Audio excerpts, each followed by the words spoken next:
Hey y'all, this week's episode of The Read is brought to you by Squarespace. From websites and online stores to marketing tools and analytics, Squarespace is the all-in-one platform where you can build a beautiful online presence and run your business with your brand new, gorgeous website. There are no hidden fees or price hikes, and all sites are optimized for mobile as soon as you get started. All you have to do is pick out a design template and use drag and drop tools to customize it and make it all your own. So head to squarespace.com/read today to start your free trial. And when you're ready to launch your site, use offer code READ to save 10% off your first purchase. Let them know Kid Fury and Crystal sent you, and let's move on. Guys, you may be surprised to know that great insurance is available for a surprisingly great rate. You know what else is a surprisingly great rate? Available to you? The friendship and connection that you have right here on this podcast. And the availability of great advice, fellowship, kindness, and persistent positivity. That's right, here on The Read. But with State Farm, you get surprisingly great rates on your car insurance. And you don't even need to have a special connection on the inside. You don't need to have VIP status or a podcast of your own. It feels like you're getting special treatment that you deserve these days. Because you do, unless you're Boosie. And State Farm is not just another insurance company. They have the coverage that meets your needs for a price that fits your wallet. That's right. Like a good neighbor, State Farm is there. Let's start the show.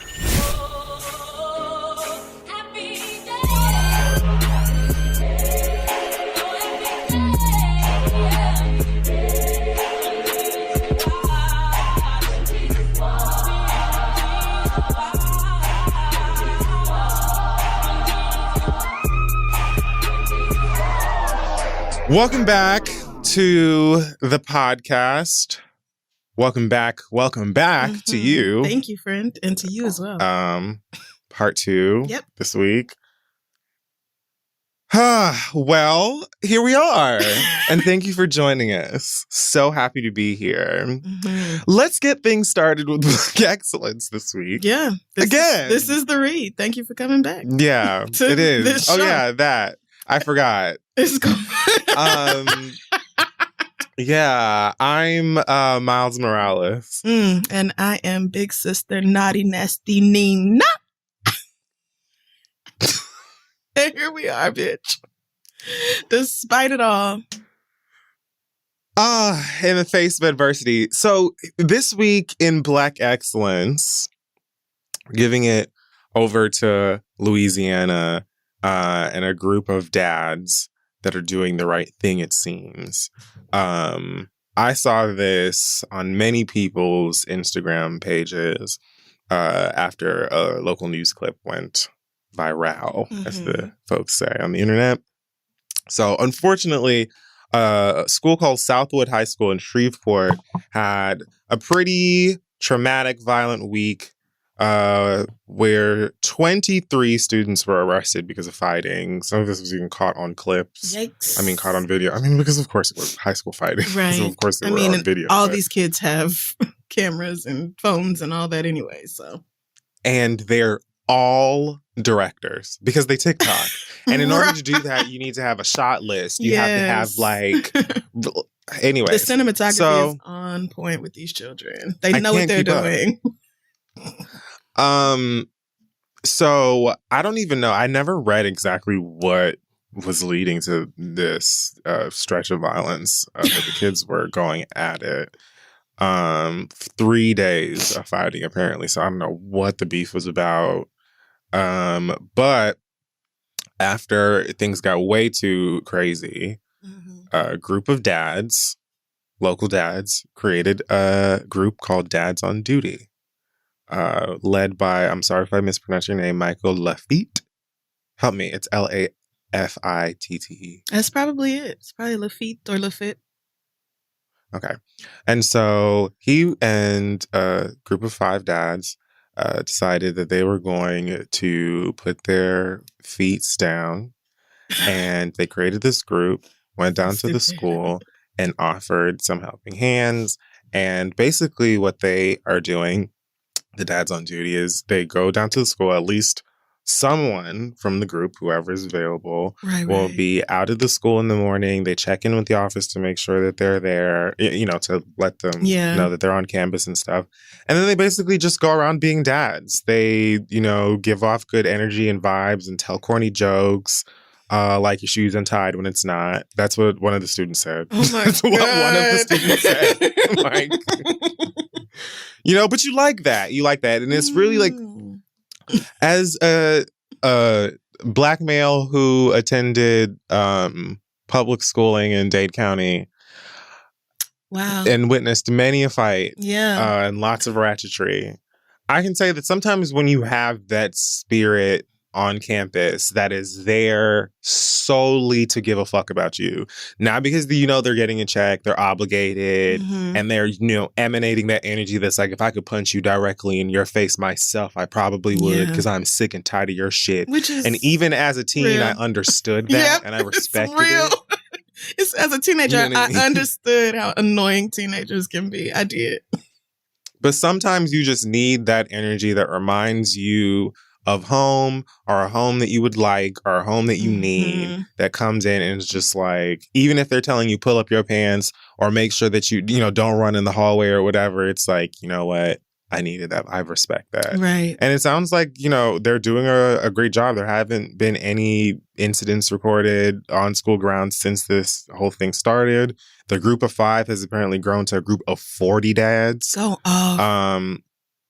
And so, you know, I just thought this was a dope story of some, you know, Black men stepping in and trying to do the right thing. And hopefully they are doing it. Now, again, it is Louisiana. A good percentage of this 40 dads have to be Boosie supporters.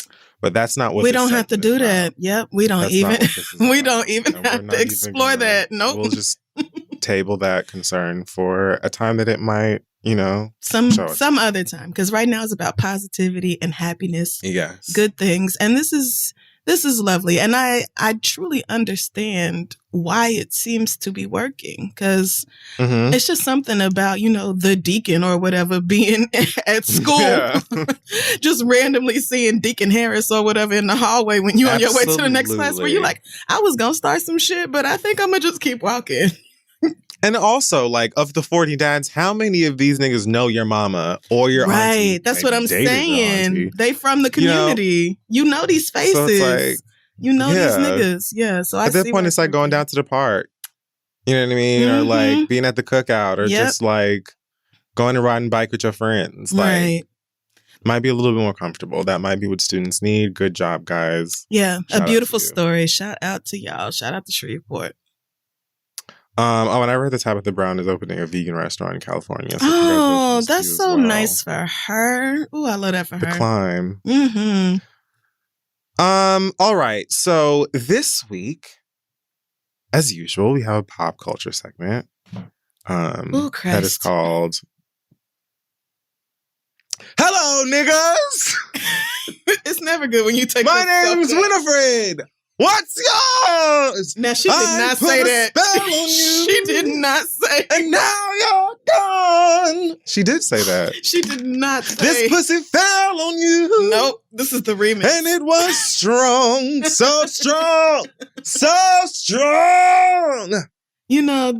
I have more, but I'm tired. This is a terrible children's movie. Your wretched nigga lives have all been cursed because of all the bitches twerking. I'm the worst. I put this ass on you. Now, see. And now you're mine. Beautiful. Wow. It wasn't. Where is Disney to offer you a contract? I don't even have to. You need to be in the reboot. No, I don't. No, make it happen. This is gorgeous. That was. The reboot doesn't need to exist. Everything doesn't, like, sometimes we should just like have watch parties. How is it that Rocky Horror Picture Show, for all its concerns and controversy, can just be a film that people literally watch as it stands every single year, back to back? I don't know, because I've never seen that. You don't need to. The most I've seen of Rocky Horror Picture Show is when the Boondocks did a spoof of it when they was making fun of Tyler Perry. Which is one of the funniest episodes of the Boondocks if you haven't seen it. Oh my God. That is as much as I know about Rocky Horror Picture Show. It's interesting. Okay. Well, It's very drug induced or fueled. Well, maybe, if I had some shrooms, I would sit down and watch it. But... You know what? Maybe. It's like, this isn't about that. What I'm saying is, whatever. Let's move on. Off track once again. Like, it happens so quickly. Anyway. So, Adele's back. Good for her. New single. Good for us. New album on the way. Mm-hmm. And new interviews. Yep. I think she's like first person or one of the first people, only people to be on British Vogue and American Vogue at the same time. The cover. Or is she? That's what I read. Okay. She's having a time. I mean, I'm not surprised. Who else but Adele? But okay. Good for her. I really do enjoy her as like... I simply enjoy a musician and as a person. The little bits that she gives of us when she's doing promotion for these albums. She seems like a fun person to hang out and be around. So I was watching her one of the many promotional things she's doing right now. And she did a couple for Vogue. And one of the videos she did for Vogue is where they like blindfolded her and gave her a bunch of British food. And she had to like guess what it was. I don't know if it was specifically cafe food because she apparently worked at a cafe and it was cafe themed. Oh, okay. But yeah, they had her blindfolded and she had to guess what it was. And they gave her a whole bunch of shit that I would never put in my mouth. I mean, British food is once they got to the... Like, it's just not white British food. Like, it's not. Few times that I have been to London, I rely. Yes. I rely on communities of color and ethnic food specifically to sustain me. You have to find where the niggas reside, because otherwise... Period. Child, them white people will give you beans on toast with blood sausage and call it a breakfast. And tomato. What am I supposed to do with that? It don't have to be some big American breakfast with 3 different kind of carbs and lava of caramel and coffee or whatever else. But child, them Brits, you really have to find where the niggas reside. You have to go where the color leads you when you are in the United Kingdom. You just do. But you know what? At the same time, they're probably over there like, well, you know what, bitch? I don't want to wake up in the motherfucking morning and have a motherfucking fat ass piece of fried bread. That's fine. With a side of, Can't blame they probably you. feel the exact same way. That's what I'm saying. So, you don't have to like American breakfast. I'm just saying we're not, I don't know what is going on globally, but as someone who has been to London multiple times, I could tell you the food, baby, just find the blacks. Find the POC. Find the Indians. And deliver. Because what you gonna eat otherwise? Asian, like fish and chips with some vinegar, and that is it. That's my best, but fresh, shepherd's pie, and it won't be seasoned. It will just be fried fish with nary a sprinkle of anything on that thing. Under the sea. Nope. Yeah. So, but love London. I love Black London.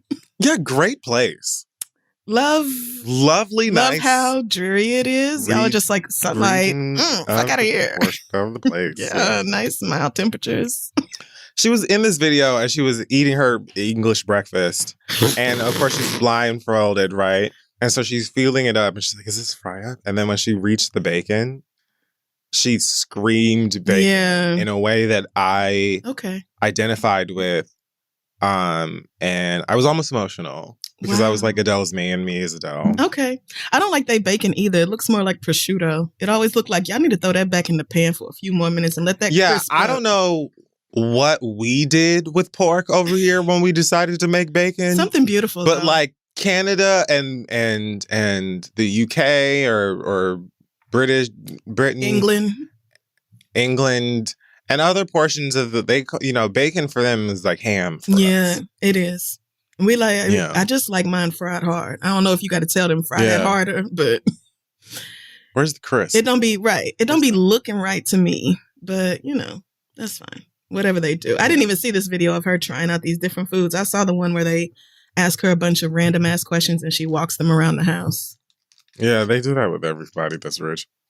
So in that one, they asked her about a bunch of shit, 73 questions.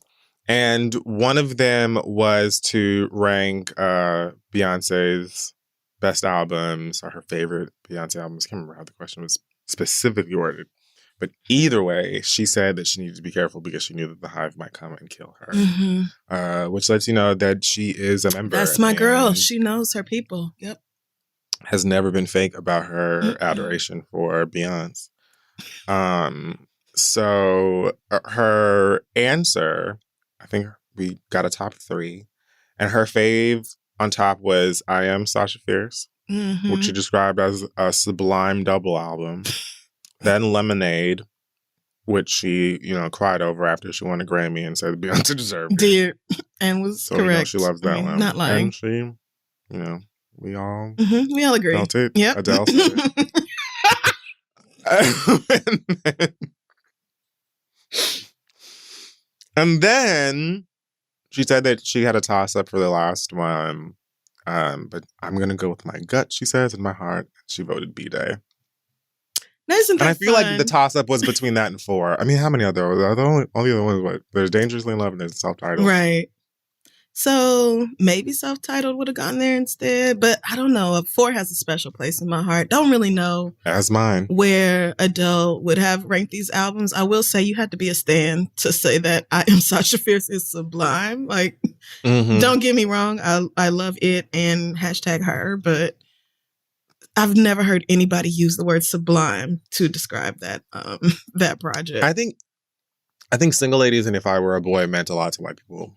Oh, absolutely. White women, child, if you like it, then you should have put a ring on it. You could not stop them with that bullshit. You could not stop them. That bitches. was they loved a moment for them. That a shit. Revelation. I mean, it was everywhere. Like niggas was doing the whole ass choreography in the club, talking about clear. I was kicking space. off the wall in the gay club.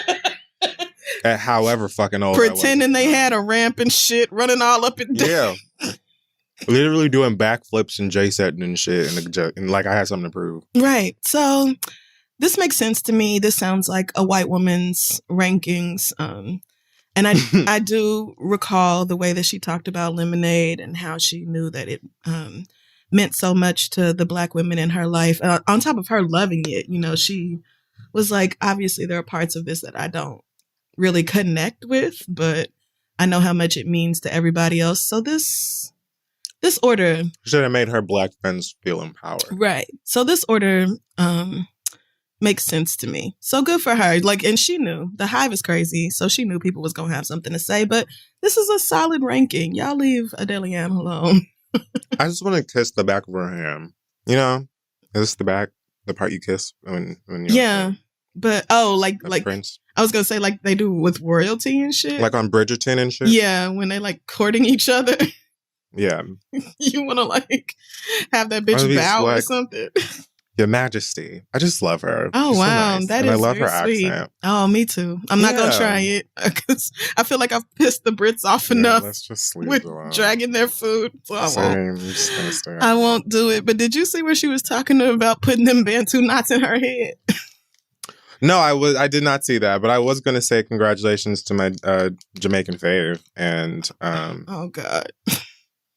I will. Not y'all claiming Adele and Celine Dion. Who's not Jamaican? You jealous? Yes. Can we have equality white? No, sorry. All right. Well, fuck my drag. You got Carrie Underwood. Oh, that's true. But where was Carrie Underwood on January 6th? Oh. See, that's all I'm saying. That's all I'm saying. Love her down where 69 means 40, but just saying. Yeah, Adele said that she got dragged rightfully for them Bantu knots and that Jamaican flag bra and said it's what she deserved because them Bantu knots ruined her hair. She didn't have no business doing that nigga shit to her hair in the first place. Like, now, why can this white woman stand on 10 and say, you know what? Yes. My hair was not for that. It wasn't. And that was not for my hair. Nope. And I've learned my lesson. Never again.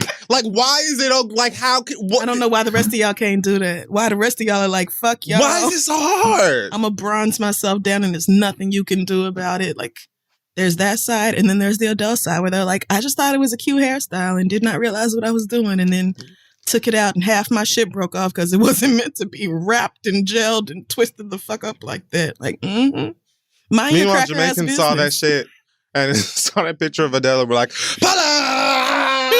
Bala! Like, everybody was just having... Jamaicans don't give a fuck. Y'all was like, it's carnival, so... They just be like, they just love that people stand them. Like, so... I mean, I do. Anyway. I do adore Jamaica, but yeah. Adele said she learned her lesson with the... Pretty great stuff. With the nigger accoutrement. So, we'll see if she actually leaves it alone. Also on some press right now, Angelina Jolie is promoting the new Marvel film that she's in, Eternals, which I've been waiting on for the longest. I think it comes out in a few days. And she was asked a messy question during an E News interview for it alongside Salma Hayek, who's also in the film. She was asked basically, she was asked if her kids are more excited about the film or her friendship with The Weeknd. Now, she's been, I guess, spotted at like dinners and stuff with The Weeknd a couple of times. And so there are these romantic rumors that she and The Weeknd are a couple and things like that. And so this person decided that this would be the opportunity to try and just get The Weeknd tea. And, you know, Angelina, born in the game. She does this. So she was like, she basically said, I think they're excited about the film, if that's what you're asking. Yeah. They can't wait to see the film. What a ridiculous question. Right. That's so... Right. It wasn't even crafted in a way that was like that was like, you could even get the tea. It was so cut, like... No, all I have to do is say the film. Right. Like, obviously, they care more about... Why are you asking me about somebody the thing I'm here to promote? Like, what does The Weeknd have to do? I was about to say, is he in the movie too? Nothing. No. I don't even think that nigga's on the soundtrack. I was about to say, is it... Because what, these niggas went to lunch a couple of times? I don't care. Why would that be a part of my promo run for this movie? You ain't got nothing Marvel to ask me about? All right. Here we go. He's Argue with... I was about to say Disney. Argue with whoever owns Marvel. Not arguing. Is it Disney? Person. Does Disney own? Oh, okay. Well, argue with Disney. Does. All right. I think we spoke about The Weeknd's foray into Hollywood. He's gonna, star and I think produce this new HBO series where he's supposed to be like a club owner / cult leader or some shit like that. It's called The Idol. So people are like, oh, he's like going for the Hollywood stardom situation now. Maybe he and Angelina Jolie are collaborating. But now people are saying, seems like they might be dating. What's the thesis?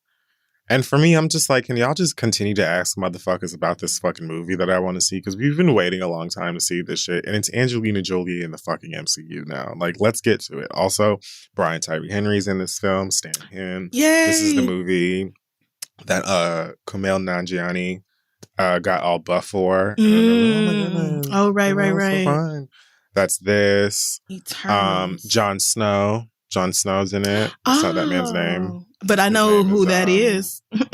When you say Jon Snow, I know what that means.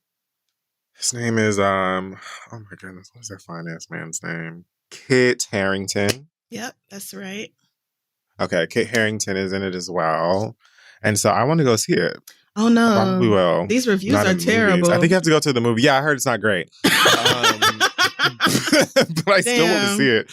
The effects look great, and I like these people, and I want to see what they have to do with the MCU. Like, you have to, like, when you're in it as an MCU fan, you just go, you watch it anyway. One way or another, you just watch it anyway because you need to be abreast of it, and you need to catch the after credits to see how they're linked to whatever else. Right. So even if it's not great, you go watch it, and then you say, yeah, I saw it. It wasn't great. These is new superheroes that they just invented? They didn't just invent them. Oh, okay. But they're just introducing them to the cinematic universe. Got so this is their introduction to the movies. Huge $1 billion Hollywood segment of Marvel. Okay. Well, good for why is this 157 minutes long? Jesus Christ. Who on Baby, earth 2.5 hours of this?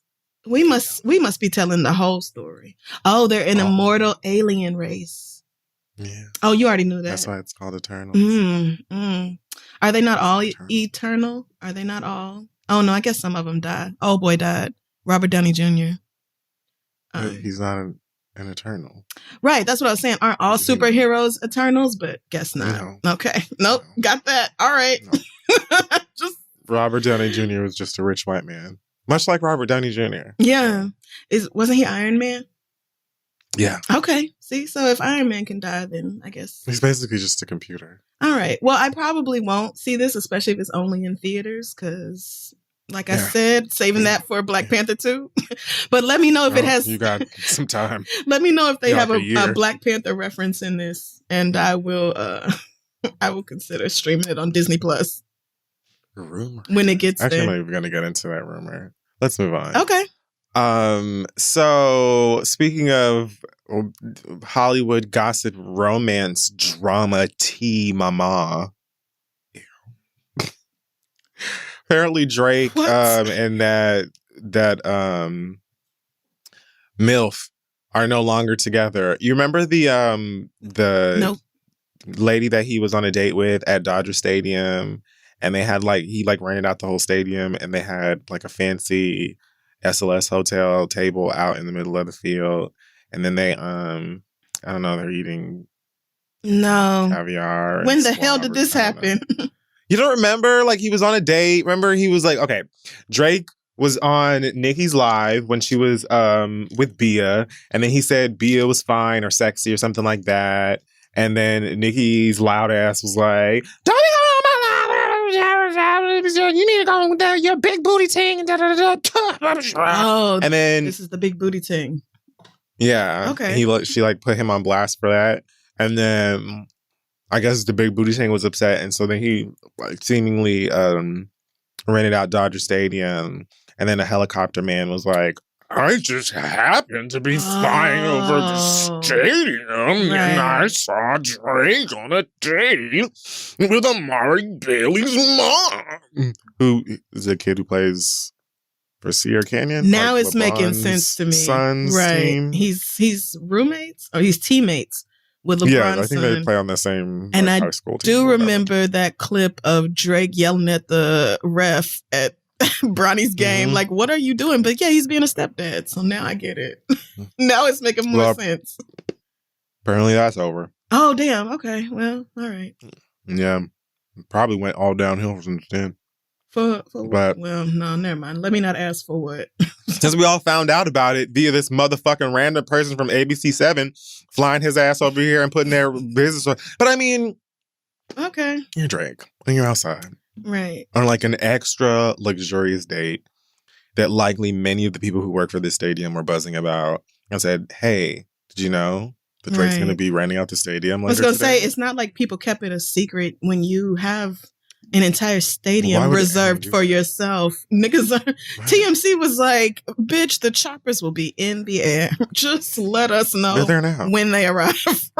Yeah, let us know when to turn the camera on. Right. When do we start rolling? Okay. I mean, well, Drake, I feel like Drake goes through a lot of girlfriends in a year. So. Oh, he's got a new one now. Oh, okay, great. So apparently he's in a new relationship with a mystery lady who sent him over, I don't know, some dancers or something at his latest, just had a birthday party, a 35th Narcos-themed birthday party. Oh my God. Narcos. Yeah, it was also dubbed Chico Amante, which means lover boy in Spanish. I was going to say, does Drake speak? It don't matter. All right. No. Nope, it's fine. I think so. I was going to say, isn't... Probably just as much Spanish as like his girlfriends and lady partners. But like a Narcos themed birthday party means what? It's piles of Coke on the table. Everybody comes dressed as a kingpin. Yeah, I guess. Somebody gets murdered at the end of the night. What is it? Hopefully not. Right. Maybe. You never know. Okay. Maybe it was just decorated to look like Columbia. There was certainly Coke there. It had to be. But that's just because it's an LA party. Not because it was, so, was it a part of like the theme or, handed out as party favors? That's what I'm saying. I don't think was so. It free but Coke? Just there was coke. Throughout. There was coke. Oh, absolutely. I'm just saying. We can just stand in there. There had to be. Okay. Good for him, I guess. Fake mustaches or anything. I don't know. It honestly, based on these pictures, it just looked like a party. Like I don't see anything. I don't know. And I also don't watch Narcos. So I don't even know what to look out for. Oh, his album is called Certified Lover Boy. So maybe that's why he did the Chico Amante thing. Yeah. Not that just now occurred to me. Okay, anyway. Anyway, he's got a new girlfriend. Congratulations. He's Drake. Well, he had a girlfriend probably on standby. Right. Oh, we don't know her name. It's fine. No, she's a mystery now, but I'm sure she'll be on Instagram sooner or later. She'll be on Instagram and she will look much like a lot this of one. Drake Yep. dates. And the other one. Yeah. Okay. Well, all right. As long as you're dating grown women, because I got my eye on Drake. I'm just saying. I'm going to leave it right there. I'm just saying. Hate to bring up DaBaby. Apparently is confirming that he fathered Danny Lay's baby. Danny, I have already forgot how to say this child's name. Not you walking in the light-skinned, yellow bone, whatever the fuck she called herself on that song, she thought it was a good idea. Yeah. Well, she was like, he don't want you, he want a yellow bone bitch or something. Right. Like, not a flex, but also... Who cared about you?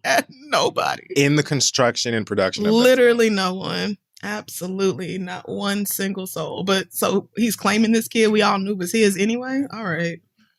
Yeah, Danny just recently had a baby girl, August, and she did her little cryptic hashtag post where she alluded to him being the father. Even though, again, we didn't need to. We don't need clues, right? We weren't that invested in the first place, but also we've been knowing. Didn't she also do that whole "I'm not pregnant" thing, or trying to deny it or not really confirm it until she was like 6 or 7 months along or something, and it was like blatantly obvious? Don't know, because I don't really follow her. Yeah. And B, a few people have done that. I was going to say, I think we actually talked about it on this show, but maybe not. It might have been a fever dream. But okay. So he's taking care of his child. Recently, he posted an Instagram photo with him and his kids, or some of them, and he captioned it, 3 pretty daughters, nieces and nephews to feed. I ain't going out like no idiot. Now, we knew he had 2 daughters already, so it's like, 3 now. Wow. Okay. All right. Yeah. So whoever was invested or wanted water cooler confirmation about this particular story, there you seem to have it. Another part of the reason why Boosie, by DaBaby being see why you did that. One of my baby being dropped from everything, including the Fry Cook games. Why that was probably not great, timing wise. Fry Cook games, leave me alone. You gotta be careful. Yeah, so, especially when you out here fucking everything and just kids popping up out of everywhere. Just can't possibly be a great idea, but there you go. Anyway, as of 3 days ago, he announced that he's got new music on the way. I'm sure he'll be welcomed with open arms, and he'll be just fine and get the right features to get niggas to forget that he said anything, as if any of y'all ever cared in the first place. True. And that will mean that so many of y'all who got dragged, cussed out, fired, defriended, blocked, harassed, shamed. It will be for none. It will be for no reason. When you could have just anyway. Yeah, you could have, but you didn't. Okay, so he got at least 3 kids, 3 girls and. Yeah, 3 boy. 3 we know. All right. No. Oh, I think no it's just 3 boys. girls. Okay. No, I think he does have a boy. No, I think he just has 3 daughters. The way we can't even keep a child. He just said 3 daughters, nieces, and nephews. So if he had a son, he would absolutely. Yeah, I feel like he would have. All right. Fuck that nigga, but all right. Yeah, I mean, hope DaBaby's doing great. Hope DaBaby's spitting up all over everything, ruining leather. Yeah, the actual baby. Yeah, the babe. Right. I would never say that about that it's man. hilarious. But the infant itself, hope it's tearing everything up, shitting over absolutely everything, driving its parents crazy. Good for her.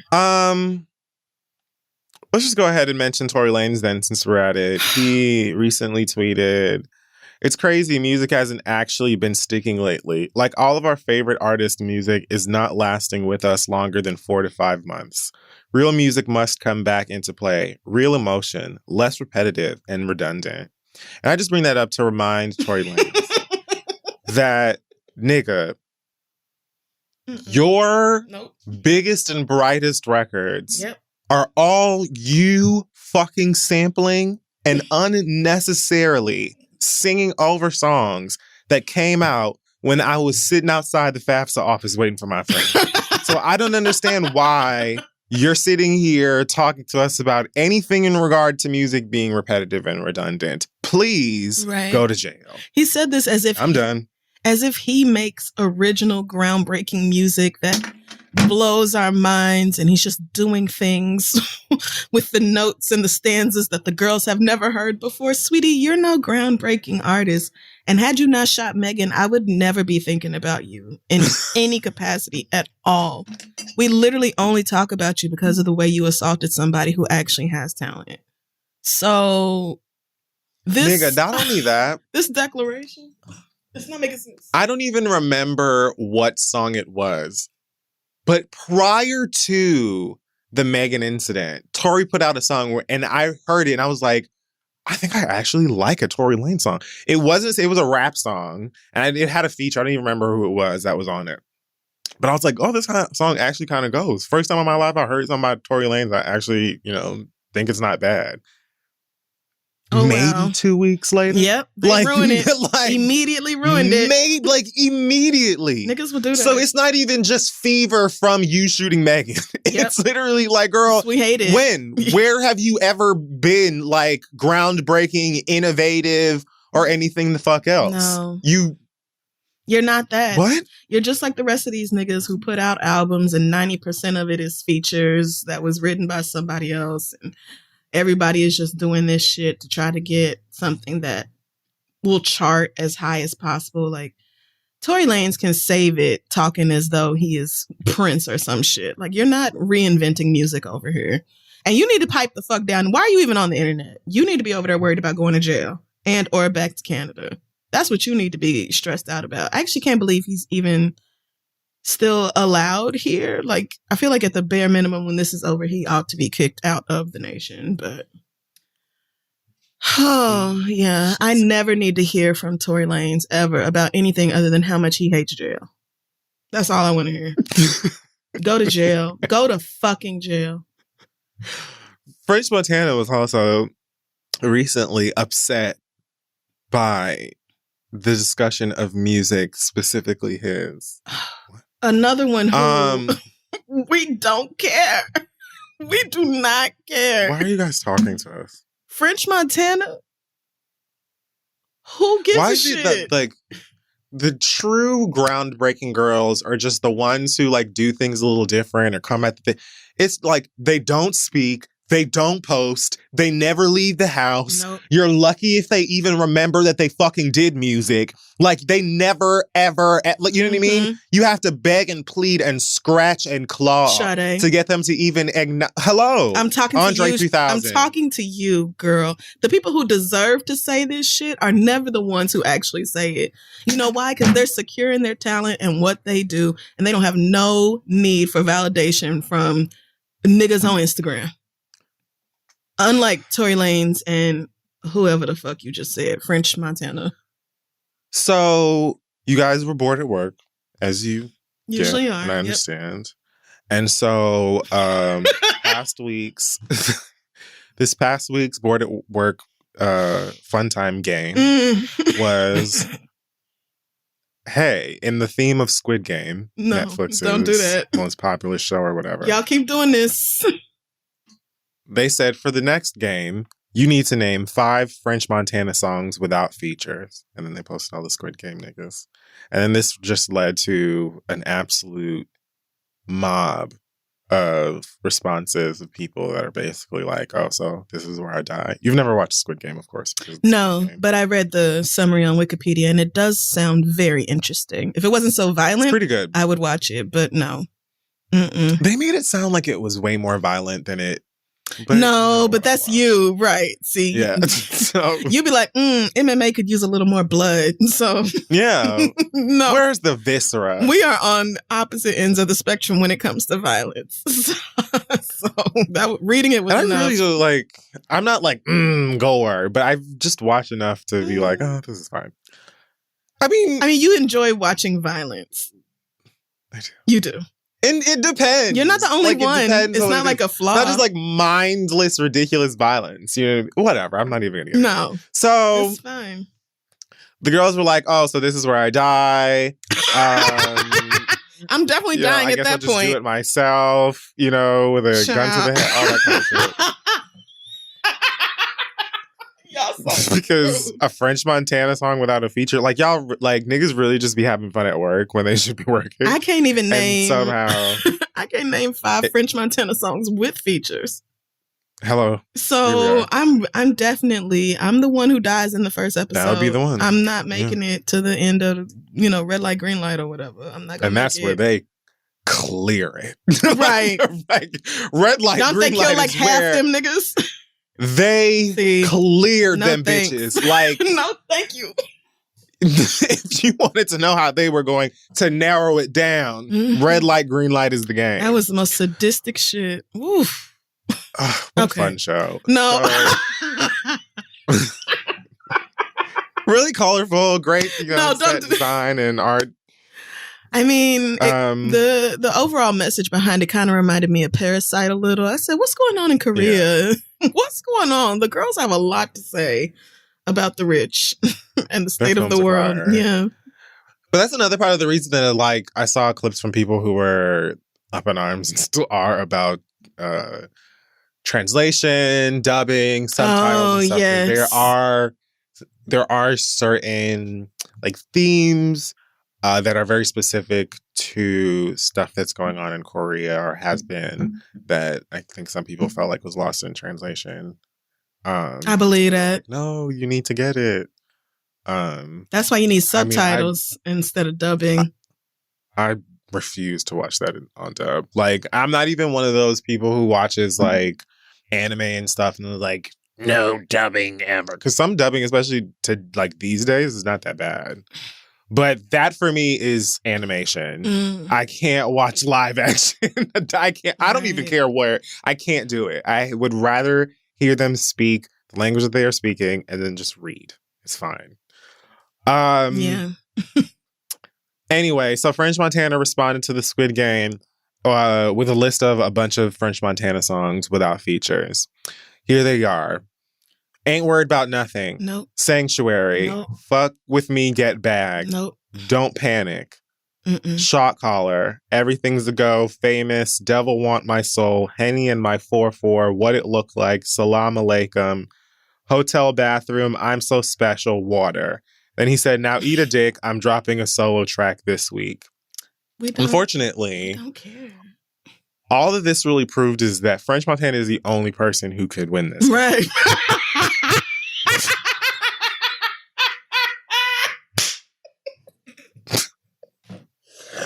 I don't even know why celebrities respond to that. Why? I saw a screenshot of the exact same thing where it was a Squid Game and it was like, you got to name 5 Bia songs.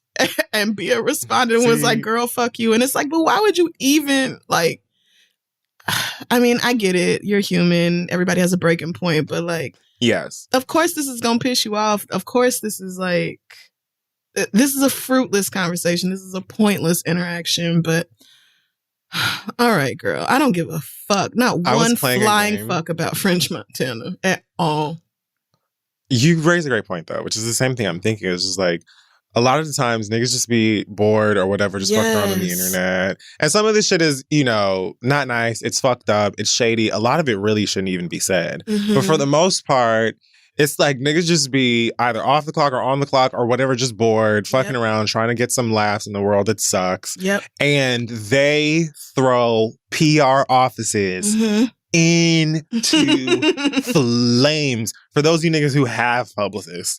But it's just like, in a lot of these cases, you really don't need to respond. I was playing this game called Disco Elysium recently, completely, but I'm not even going to get into it. But it's one of those games where it's like you speak to characters, you choose how you respond, and blah, blah, blah. And very early on in the game, you have to like, you're investigating a murder and you go to like speak to these two kids who are fucking with this body. And the entire time they're trolling you. And I realized by like after spending like 5 to 10 minutes in this conversation that I could have been walked away from, they were never going to help me. And they didn't give a fuck about the fact that I was getting aggravated. Wow. They didn't give a fuck about the what fact a message. that like, and it was just like, by the end of it, I was like, I just wasted so much time talking to these motherfuckers because they could have absolutely been helpful. They knew what I was looking for. They could have stopped fucking with me. They just knew they weren't ever going to stop because it was fun for them. Yeah. And it didn't matter what happened. And all that happened is that at the end of this, I was like, my time was wasted. I'm mad. They're not. When I could have just went and did, anything else. Anything else. Could have done anything else. Yeah. And I feel like that is something that some other people, especially celebrities, should think of until we get the Real Friend app going. Whenever you're ready, because I feel like every week these niggas prove the demand is there, the need is present. I'm always the one who's like, I wouldn't even defend you. It's like, you know, it's always motherfuckers who's like, who even shut up? Right. Just be happy that you have things. Right. I was going to say, like, what helps me sometimes is to remember when I was also broke and miserable, and talking shit about random celebrities was a small bit of respite in my otherwise absolutely hellish day. Like, when you look at it as people on the internet will talk shit about anything or anybody, they really will. They really will. It is not personal to you as a person. It might be personal as an artist. It might be genuinely, I don't fuck with your music. I don't give a shit about your music. But we don't. Sometimes it is personal as person. I mean, but we don't know you is the thing. Exactly. We don't know you, French Montana. We don't, like, even people who can spout off a bunch of factoids about you, all 13 of them people, they don't know you. So it's just like, how personally do you really want to take this? But I also know, one thing I can. Most of us are not in therapy. Therapy would help a lot with reaching. Without therapy, I would still be arguing with niggas on the internet anytime they had something even remotely critical to say about me. You know what I can say about French Montana that I'm pretty sure I have observed? He spends a lot of time in Versace shirts. Oh, wow. I was about to say the Bronx. And chains. Okay. And doing things in Miami, like jet skiing.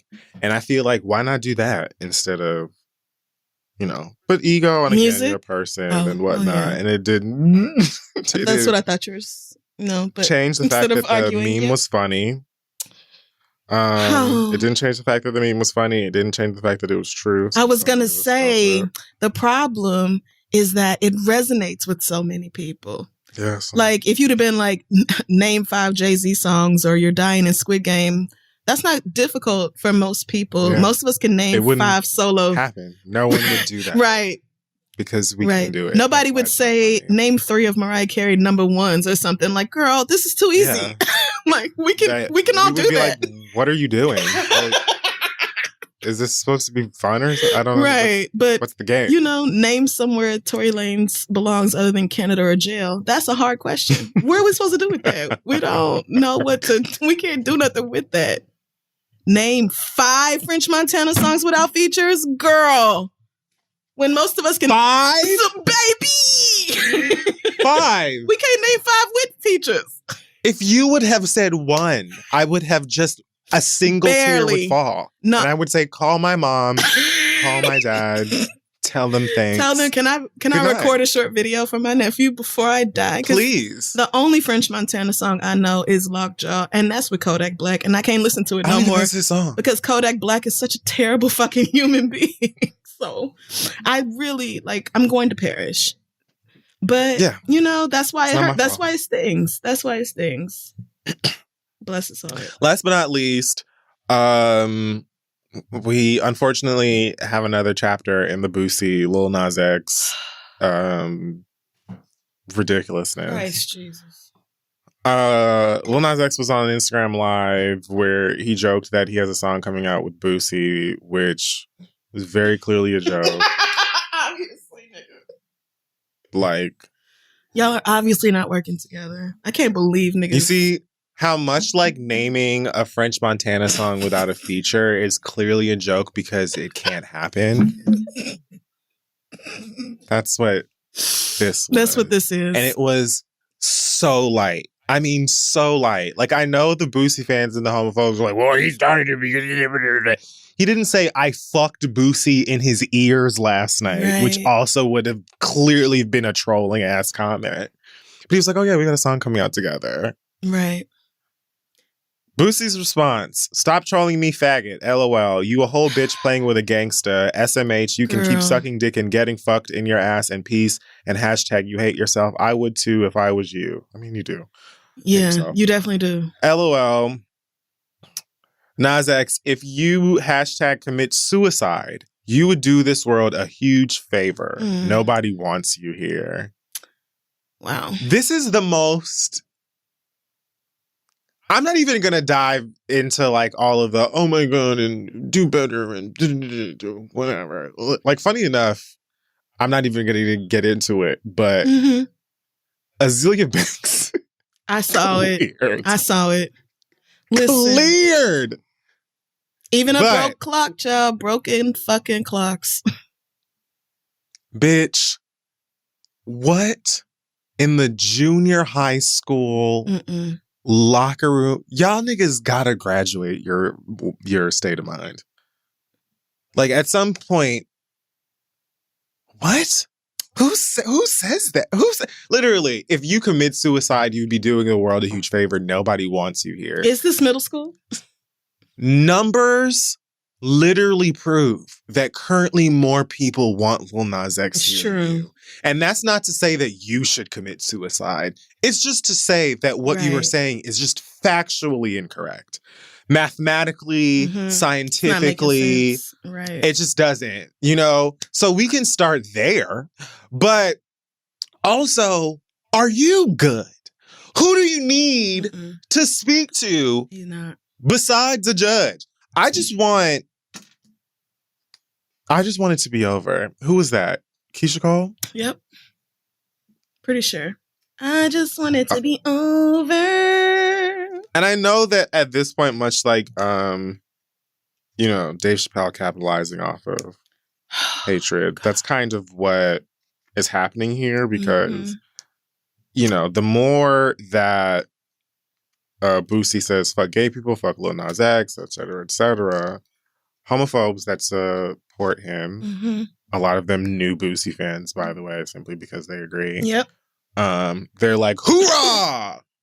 I will go, all the way to the bank for this man. And, that pays.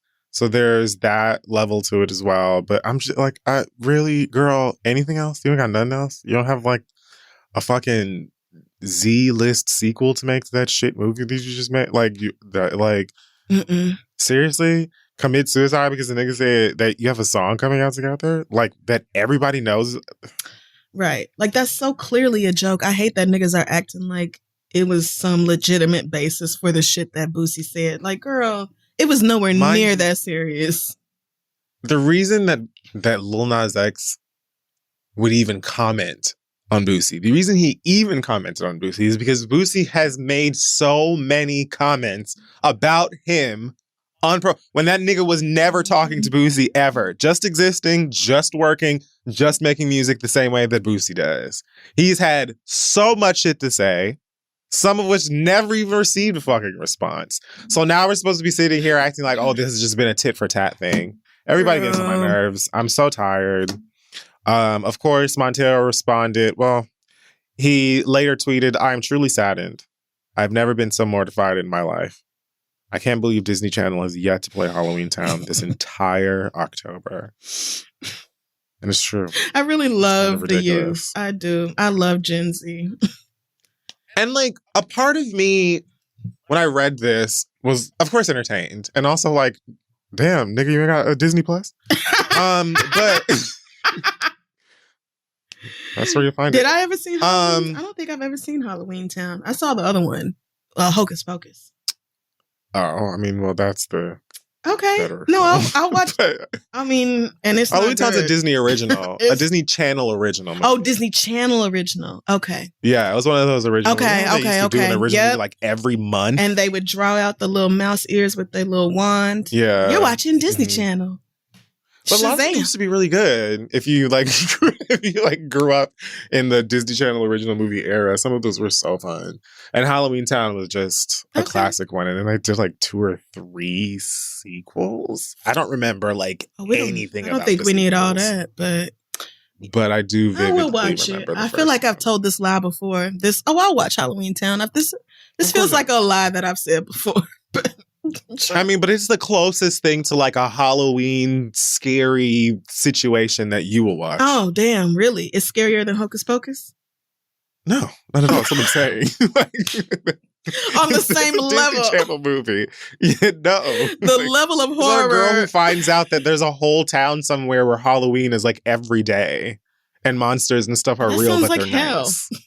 No, but they're like friendly. Like you go to the market and there's a werewolf that like sells flowers or some shit. No, but nobody wants every day to be a holiday. That's like every day being vacation. But it's not a holiday to them. Halloween is just their life. Oh, it's their way of life. Got you. Yeah, it's like a whole other town that's hidden away where every day is Halloween. But it's not like every day is a holiday. It's just like, you have to give this to kids. You have to.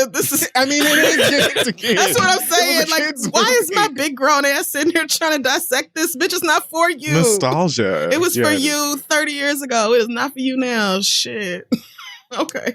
But yeah, when I read this, I was like, part of me is like, I can't neglect the importance of niggas doing better. And knowing better and taking accountability. I don't expect it. You know what I'm saying? I'm just saying, like, it's hard for me to just be like, well, niggas gonna nig. Even though what more can we really do? I will not do that though, because y'all do still need to do better.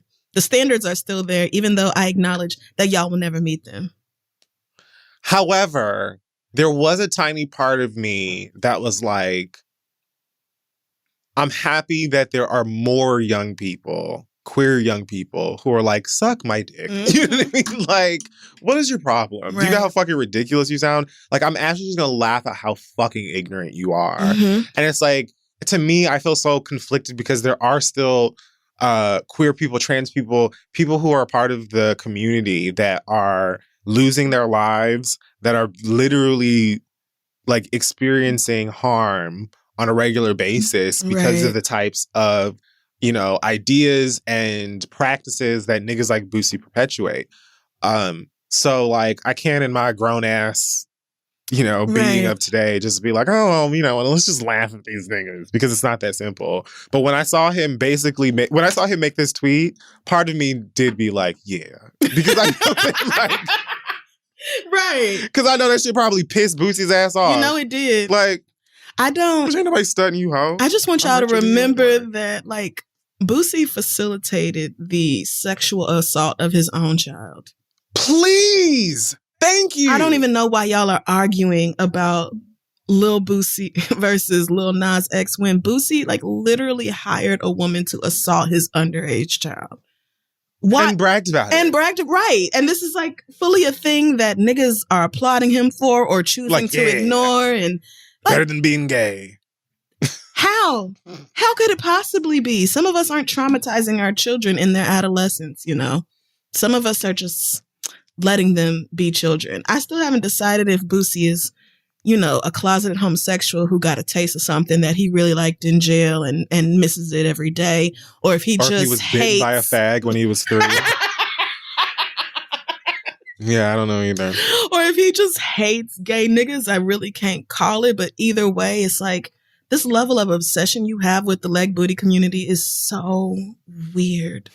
Did you say the leg booty? Yes, that's what niggas call the LGBTQ, the leg booties. And I just don't know what it is about us that pisses you off. And you know what? Let me not even say us, because you don't have no problem with lesbians. i.e. they dyking. You don't have no issue with lesbians. This is strictly about people with penises choosing to insert them into other people with penises. That is what drives you fucking crazy. When you could just not think about it.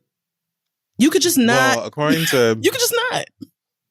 According to Big Frida, Boosie's not homophobic. He just hates Lil Nas X. What? Yeah. I mean, you can hate Lil Nas X and have it not be about his sexuality, though. The things he says about Lil Nas X are homophobic because he's making fun and taunting this man and like deriding him for being gay. It's not like, I hate you because you're so beautiful and your skin is popping and I wish I was you. Like, this is homophobic shit that he's saying. I don't know where Frida got that. I mean, I saw this. TMZ stopped her somewhere. Oh no, TMZ! Like, God damn it! Damn. No, this is. It's not all their fault. They're not putting the words in y'all niggas' mouth. Oh no! But maybe they know each other. And still fuck TMZ. Like, don't get it twisted. But right. I mean, nobody prompted Frida to say this shit. No. But they brought up the Boosie Lil Nas X thing, and she was basically like, Boosie not homophobic. He just baby. Boosie definitely homophobic. He Lil Nas, and Boosie got a whole scene in his new movie with gay people in jail. So they represent the community. No. He hate gay people and blah blah blah. I don't know if she saw said film or not. Free to DM me, girl. Because that ain't. She said that these two have been trolling each other, and I'm just like, first of all, like I know. Frida from New Orleans, Boosie from Baton Rouge. I figured, like, okay, right. Louisiana, that's probably why you're, like, trying to defend this nigga or whatever right now, because you... That's what I was saying. Do they know each other? Or, because Baton Rouge and New Orleans not very far apart. So, maybe they have, back before social media, right? Maybe they have performed in the same club or something. I don't know, but it's just, no. Mm-mm. But it's just like, Boosie has said homophobic shit before Lil Nas X was a famous performer. Like, it didn't start. His comments didn't start with Lil Nas X being a pop star or whatever. But this is homophobic. I'm not sure where that's coming from. Right. It's but like, and you say, and even the person behind the camera was like, yeah, but using the F word and like, really like laid it out. And Frida was like, no, they need to just go ahead and let that go. And Boosie not homophobic. Oh, no, baby. He don't hate gay people. He just don't like Lil Nas. I'm like, no. No, sister. Hit me up. Because gay niggas. Like, that tweet was full of homophobia from beginning to end. And you can't say a bunch of homophobic things and be like, I only hate this one gay nigga, so it's okay for me to say this hateful shit. No, girl, because those words apply to everybody who is part of that identity. They don't just apply to Lil Nas X. This isn't specific to Lil Nas X. Every critique is, you gay. You take dick in your ass. Exactly. Exactly. So what? First of all, even if he did ridiculously say at some point, I don't have no problem with the gay community. I just hate Lil Nas X's faggot ass. It would still be like you still have that's a problem with the gay community because you're mad because he's never gay. Done, right? Because he hates all of us. True. Every gay, like you said, unless it is puss on puss. Yes. Unless it's two red bones kissing in the back seat, baby. Cancel it. So, yeah, I'm so tired. Yeah. Fuck Boosie. Everybody. Fuck Boosie. And it is still fuck Boosie over here. This is why Mark Zuckerberg won't let you back on Instagram. This is why. Stupid hoe. That's it for the Hot Tops this week. We're going to take a break and then we're going to come back and read your letters. Hey y'all, this week's episode is also brought to you by McDonald's, proudly serving communities since 1965. We all know that neighborhood McDonald's where every little league team still ends up, regardless of whether they win or lose. You got to have your celebratory meal together. Or, maybe you all just got to commiserate and cheer each other up with some good food, some good fun, some good laughs. And you end up feeling like you won no matter what when you look around that table and see the faces of the people that you love the most.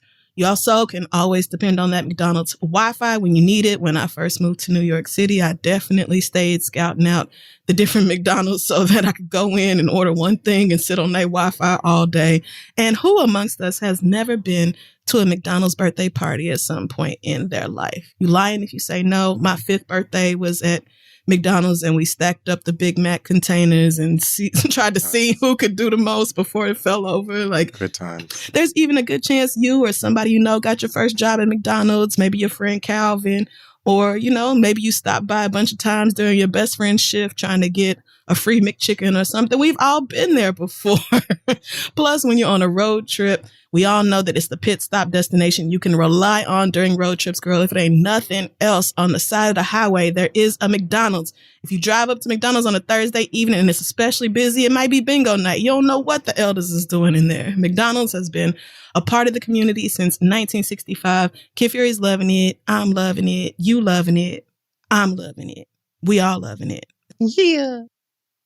We're back, and it's time for your listener letters. Yes, it is. Send your questions to asktherita@gmail.com. We may read them aloud on the show. We have an update from Amber, who had to fight with a white woman about her office space at work. If you remember, a white woman got hired and decided she wanted Amber's office. Yes. So she said, Crystal, I feel similarly about the office as you, and after much reflection, I realize that this office symbolizes all the other times in my life where a white woman has demanded something that I've earned and gotten it without a fight from me. In the past, I didn't fight because I didn't want to rock the boat or be the angry black woman, but fuck that now. The fact that she just decided to demand my office and not actually ask me for it upset me and my homegirls. So I reached out to personnel about the incident, asking why this white woman's comfort and preference was more important than mine, and expressing my concerns about the situation, given this office history of handling racial matters. I am happy to report that I am sending this update from my original office, and I have not heard anything else about moving. However, this situation motivated me to start the steps of opening my own practice and going back to school for my PhD to start teaching. Thanks so much for your advice. Love, Amber. Amber, we love to see it / hear it. Good for you. Okay. Out. Because like I said, I probably would not have even really given a fuck about the office. It's the fact that this bitch was like, nah, who got it? A nigger? Nah, that's mine. No, fuck you. Now I'm staying. I'm putting up my degree. Just for a flashback, in case you forgot or didn't hear, this person was offered a larger office than the one that they had, but they wanted this woman's office. They wanted this black girl's office. They had an option that was larger and nicer than the original office, but they wanted your office specifically because it was still bigger and you black and how dare you. Right. So fuck her. And I'm glad you're standing your ground on that. And best of luck with getting your PhD. Make sure you're following Kia for some help. Shout out to Team Typing Fast, child. You're going to need it. But good luck, Amber. Let us know how it goes. Our first letter this week comes from Sandra, who says, my husband and I have been married for 3 years now, and we love our parents. Hey. We have talked it over, and we have decided that we do not want to have children. However, our parents on both sides have been pushing very, very hard for it. They are even disappointed that I am still on birth control after my husband and I have been married for so long. I have no desire to carry, deliver, or raise children. Okay, all three. Word. And my husband has similar feelings, but he feels pressured to appease his parents as an only child and, quote, the last of his bloodline, unquote. What is this? I don't know what it is about Westeros? niggas and that bloodline thing. Like, please. It's to the point where our parents have offered to completely raise any children we have as their own, but obviously that would be fucked up. Just bringing up the fact that we have no timeline for reproducing is triggering enough for our parents. My husband thinks that we should just say nothing and let the years go by without having any kids. But I want to be able to talk to our parents about how we want our future to look without pretending that maybe one day we gonna fit kids into the picture. Do y'all have any advice on how we can ease them into accepting this vision of our future? Thanks, Sandra. Sandra. Girl, you and what was his name? Endanger Girl? Elgin. Oh. Y'all going through it. Why didn't I see that comparison coming? Y'all not having no Winnie. Y'all not. They said, we are not doing it. So how do you get your parents to, obviously we are not in the position of wondering about kids, but how do you get your parents to understand that what they wanted for your life is not what you finna do? I think, I mean, I haven't felt the pressure of, make baby. You know, I think it's because they know that I did it first. They tried me with that. When you gonna have a baby for a while? Till I was like 27, and they was like, damn, oh, she dyking. Yeah. And then I think they let it go. Yeah. But for a while it was, where your little boyfriend? Now you know. Yeah. Girl, now you know. I think that like what I would probably do is me. I would just do. I know that's right. What? So you would do what the husband said? How the husband was like, I would, chill and not acknowledge it. Yeah, I think so. Because it's like, when you, first of all, when it's parents and the complications that can come with that, it's like, even discussing it or trying to explain a lot then morphs into debate that you often walk away with, you know, people still on the same side that they were when they started. True. And, you know, what then happens a lot of times is you just get little passive aggressive stuff or nagging until they just stop. So I think, you know, what I would probably do is just chill and be like, I'm just going to do what I want to do. And when it's brought up, I'm going to see my way out of the conversation after I have established my stance on it, which you have. And what's going to have to happen is that you're going to have to adjust to the fact that there ain't shit that you can do about it. You know what I mean? Like, that's true. You're not going to make me do it. And bless it. You know, it's cute or whatever that your husband felt the pressure from his side of the family. And I think I understand. I even went to my parents at one point, like, you know, I don't know, like, you know, if you want me to bring a grandbaby home or something. I don't even remember how I brought up the conversation to my mother. But I felt like I did feel pressure at some point to, like, bring a baby into their house or something. Wow. And my mother was like, as long as you are healthy and, like, how beautiful, are not, like, calling me with one of your eyes hanging out or just in absolute distress over something, like, we're good. They're still, you know, carving out the beach house. You know, like, I think they're still focused on when is the era where none of this children speak to us. And we just lay out by the beach, maybe with a red stripe, maybe a joint. I feel like they'll smoke a joint when we're all grown. Because my youngest brother is still at home. Right. Yeah. But once y'all are out, child, they finna kick it. I feel like maybe once, twice a year joint. I wouldn't be surprised. I mean, why not? Yeah, and honestly, I can't wait to retire them. That is I'm not. That's like my goal. I'm not retiring either one of my parents, but I mean, I'm not mad at that either. I mean, my mama finna retire herself. You know, she been working at the same school district for most of my life, and I don't have a father, so and so, you know, she'd be all right. But I love that they're just like, you know, we're not putting our expectations and pressure on you or whatever. Like, whatever it is you want to do with your life, as long as you're happy and content, that is what matters. Because that is really the stance that your parents should be taking here, especially about something like children. Like, girl, it's not no play for funsies shit to bring a whole human being into this world. Right. No, we don't have to do the pregnancy thing. We don't even have to talk about pregnancy, but like taking on the responsibility, even adoption, taking on the responsibility of raising a child is so huge. So if people feel like they're not ready for it or they don't want to do it, then they ought not do it. It should not be a thing you do so that your parents leave you alone. So I say,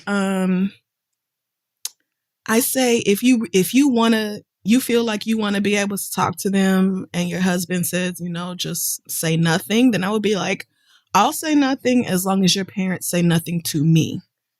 But I will be having a conversation with my parents about how they need to leave me the hell alone about reproducing and having a grandbaby for them to play with. Like, because the answer is really no. And it's kind of like, how much does this bother you? Does it bother you enough to where you feel like you need to sit them down and draw like a formal boundary? Like, if you continue to do this, then we're going to limit our time with you. Or is it just like you and your husband look at each other and y'all both roll your eyes and you be like, all right, mama, what happened on Young and the Restless? Like, is it something you really don't give a shit about and you just know that you're going to hear it every time, but you don't want to cut off the relationship? Like, you have to decide how much it bothers you. But I would say something. It kind of sounds like it might be that side. Right. It might be like that on her side. Right. Whereas her husband is just like, whatever, we can just pretend. They talk about bloodlines. Right. Like, girl, I don't give a... That whole bloodline conversation is so... like, why would I care that the bloodline is going to die out with me? Like, what does that even... How important or special do you think we are? What does that mean? The bloodline? Is it for some sort of dynasty? Girl, we just regular niggas. We're not. We're regular everyday niggas. That's what I would do. I'm such a petty fucking, like, that's literally, I think, how I would respond. Yeah. I would just make fun of how ridiculous that is. Yeah. Oh my God, they would hate me. This is why in-laws be going at it and shit like that. Because I'd be like, oh my, wait. Oh my God. Babe, you didn't tell me you were a fucking prince. Oh my God. This whole time? Bitch, I'm a duchess. I would be doing the most. Where's our kingdom? Are we talking like all the Peachtree or just... I am the Duchess of Manhattan. Clearly you hoes didn't know it. Where's our place? Is it everything the light touches? Yes, the first lady of Tribeca. You bitches better bow when you see me kiss the fucking ring, bitch. Like, I gotta go shopping. Right. I didn't know that you were over. You didn't say you were an earl, my nigga. Like, you could really do the most with it. You could. All this time that we've been going to Wendy's, and I never even asked for cheese on my burger. Mm-hmm. Right. Wow. But it's not too much, or it's not like doing too much to ask your parents to respect your choices as adults. Y'all can decide if you want to have kids. And if you decide not to, then they should respect that. Won't they enjoy the kid they have? Of time that you have to cook this nigga. And then you can't drink. You can't. Oh my God. Smoke. Yes. And they'd be like, ooh, 1 glass of red wine in the 3rd trimester. Bitch, how am I supposed to make it through the first 6 months of that bullshit? Kids fuck everything up. In my 3rd trimester, you think I want 1 fucking glass of wine, bitch? You think I want 1? Shut up. Somebody tweeted me the other day after we talked about pregnancy for the 1500th time. Talking about my baby just karate chopped me in the bladder and I'm over it. When do we do the documentary? Like, you want me to go through however many months of that for your mama and them and a bloodline? Yeah. And they mean a real glass, like 4 ounces. They don't mean like a nigga glass where you just pour it up to the very top and be like, this is 1 glass of wine. They mean like 4.5 ounces of wine. A sip. A wine glass that you would never drink in your normal life. And by the 3rd trimester, that nigga is getting bigger and bigger. And like old girl said, karate chopping you in your fucking organs. Nah, I'm gonna need to mellow this nigga out. I can't have no edibles or nothing. And that's just pregnancy. My homegirl who's, I think she's 9 months pregnant now, but she was 8 months. And like, literally sitting by me like, look at my belly. And this motherfucker looks like a whirlpool. Yes. The baby is just in there like flipping, doing the heel toe, Millie rock, all kinds of TikTok dances. The Savage Challenge, Omarion Challenge. I'm like, what is her problem? All of them are Simone Biles while they in that uterus. All of them. And the closer you get to the end, the more they are like gymnastics, bitch. It is time to fucking twirl on your bladder. So, and it's her first baby. And she's literally just like, at the point where it's like, yep, this happens. And I'm just like, they want their body back so bad. The magic of womanhood. Working full time at the same time. Y'all got it. I can't. I can't. Motherfuckers are ungrateful. Right. I'm sorry. So your parents should be able to respect your decision. You decide what is the appropriate way to address this, but you can't force people to accept anything. All you can control is your own actions. So if it bothers you that much, what are you going to do about it? Are you going to stop answering their phone calls? You're going to stop going over to their house? Are you, every time they bring up the conversation, are you going to be like, all right, get my keys and leave? Like, yeah. What are you going to do about it? Yeah. But speak up for yourself if it bothers you. Okay. Our next letter comes from Ace, who says, I'm a 30-year-old black stud in Tampa, Florida. My girlfriend and I... being a black stud. Yeah, work for Tampa. Your state. At the same time, sorry that you have to be black and queer and in Florida. My girlfriend and I have been discussing having a baby. She already has a 4-year-old son who is half white from a previous relationship. I love that little boy like he's my own, so it's all good. The problem, right? Y'all are great dads. The problem is now she wants a white donor again. Didn't we? Oh, I was gonna say, didn't we do this? We did. Yeah, we did do this. We're doing this letter. I only got 2 new ones. We're doing one that was from the last episode that didn't make it. I was like, this sounds familiar. Yep. Okay, go ahead. I want a baby too, just not a white one. I told her this, and her response was, my son is beautiful, which he is, but it made me feel like she has some colorism problems deep down inside because a black baby would be just as beautiful. I didn't reply. I just got quiet and changed the subject. But my question is, do y'all think this colorism thing is something that I should look more into? Sometimes I catch her saying things about him being light-skinned, and I just don't know how to handle it. Also, how do I tell her that I do want a baby, just not a white one? I love her, and I plan on proposing soon. We've been together for 2.5 years. If it came down to it, I would carry the baby for us, just not a white baby. Please help. Of course. Ace. Ace is dead ass about this white baby situation. I'm not mad. And Ace, I absolutely would look into this further because it's like, yeah, your son that you have is, I'm sure, beautiful and an innocent spirit that's just, looking for love and security. Looking like Adonis. Looking like Adonis, baby. And that's great. But that is from a previous situation than the one that we're together. I'm assuming that your girlfriend, fiance, whatever, you haven't proposed. I'm assuming that your girlfriend is black as you. Same.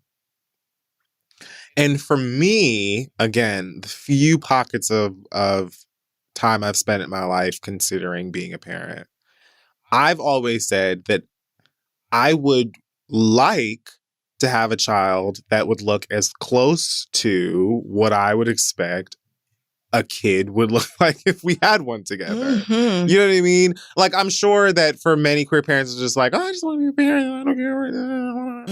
And great. Fine. Not me. Whatever. Nope. But I personally, if I am going half on a baby, would want for my baby to look like us. You know? Yep. So if you were a white stud, likely with cornrows, because you're dating Michael, or dreads.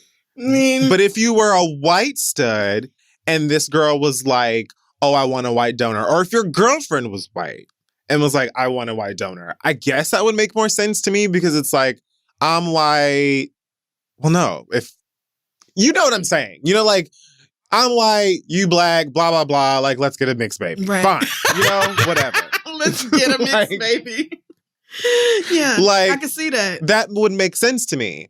But being like, nah, I want to have another biracial, light-skinned baby. Based on what? It's based on the fact that you have one. I have a light-skinned baby. You think that's like the like, this is like picture perfect, cute baby, and you want to go for that again. And that's troubling because you can have a beautiful, gorgeous, model-esque, like, you could. Gerber black baby. Yep. That is just all the way chocolate, super duper black. Come on, super duper. You're in some Barney. That's Barney, right? I think that's Barney. Sure it is. Oh, it is. And it is. Pretty sure. It is Barney. And so, but you are like dead set on having a baby that is once again light-skinned and mixed. Yeah. And I feel like that for me would be all of these red flag emojis. So, yeah, I would definitely begin the conversation around that. Because that's one of those things that, depending on how deep it goes, would have me rethinking this whole relationship. Yep, all of it. On all of those things. And I know it would be tricky to separate because you lesbians and you already got a baby that you're in love with. And so then it's like, oh, when can I come and see Junior or whatever? Well, you're going to have to cross that bridge when you get to it. I think it is perfectly understandable that you would want a baby that looks like y'all, that looks like you. Mm-hmm. And there's the great news is that the current baby won't give a fuck. It's true. The current baby will likely be so excited to be a big brother that they're not going to be like, but why doesn't he also look like Bubba Wallace or whatever? You know, it's like, right. So why doesn't he look like my white dad that I don't talk to? What? Like, I think your girlfriend's definitely got some colorism issues that she needs to go ahead and straighten out before you decide to have some more kids with her, especially since you are dead set on not having a white baby. Or continuity issues. Like, I know a lot of y'all just want all your kids to look like... But don't, like, who can... A lot of girls want their kids to look like they all came from the same daddy, even if they didn't. Why? It's this shame in the culture around having multiple baby daddies, or maybe this person just thinks that mixed kids are cuter. A lot of people think mixed kids are the cutest kids, which is so weird to me because kids have really all kind of faces, and mixed kids are not statistically more attractive than anybody They're just else. Not. And this is where we get like extremely ugly biracial people walking around like they're the absolute shit because somebody told them having a white parent meant they were cuter than the rest of us, and you're just wrong. You were just elite. Yeah. And you were just wrong. Like, that is just wrong. That's just incorrect. You look no better than anybody. So It's just, but I'm also just like, who, like, I hear what you're saying. And I don't even think that this applies because this person is saying that the girlfriend is like, oh, well, my son is beautiful. Sure he is. Yeah. Nobody said he wasn't. Talk about that. But if you were wanted for your son to have a sibling that looked like them, I'd still think that would be ridiculous. But I would imagine you'd say that. Right. It just doesn't sound like this person did. But there are plenty of people who have kids with the same person. And the kids look different. Yes, one looks like the mama and the other one looks like the daddy. It happens all the time. Yeah. Kids be various colors all the time. And I just, if that's her reason, then I would frame it to her like that. Like, first of all, you can let go of what other people think your family is supposed to look like. Because fuck that.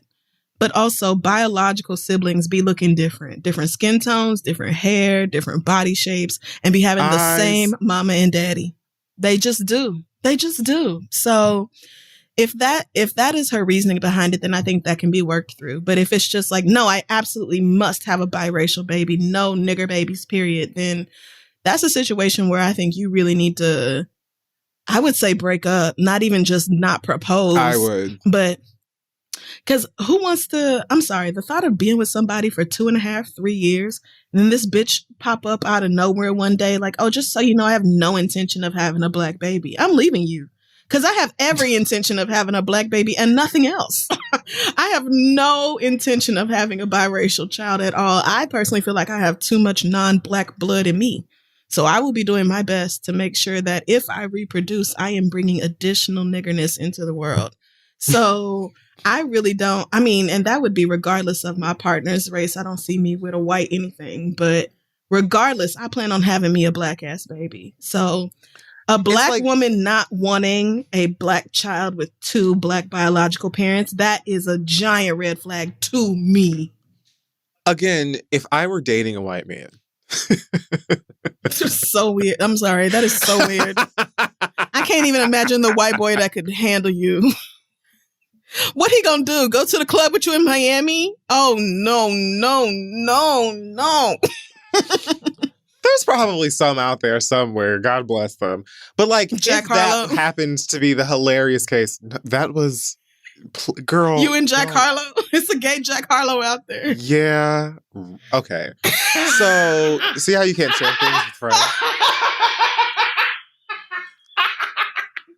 In that case, if they were like, but then even again, it's like, okay, right? Like, let's go and find a biracial baby because, you know, Yeah, fine. let's do that. But, like, I imagine at best, I'd be going half with a nigga that's light-skinned. And even then, it would be like, so... Let's find the darkest stoner we can, right? Like, I don't... I don't see why that would ever come to the table for me that I would even need to consider it. And again, seeing as how both of you are Black, I don't really understand what we're she's really tripping. Talking about here. She's tripping. It would be a concern for me because typically, like, if I wanted kids, I'd be like, let's just have a healthy baby and great and whatnot. But if you were like insisted on having a white donor in the mix, I want to know why. I do too. I want to get to the root. Right. I want to get to the... Because again, if you think mixed people are inherently superior to our Black asses, I don't want to procreate with you. Yeah, that bothers me. Right. That bothers me. Why do you think having a white parent makes the child better? It's just...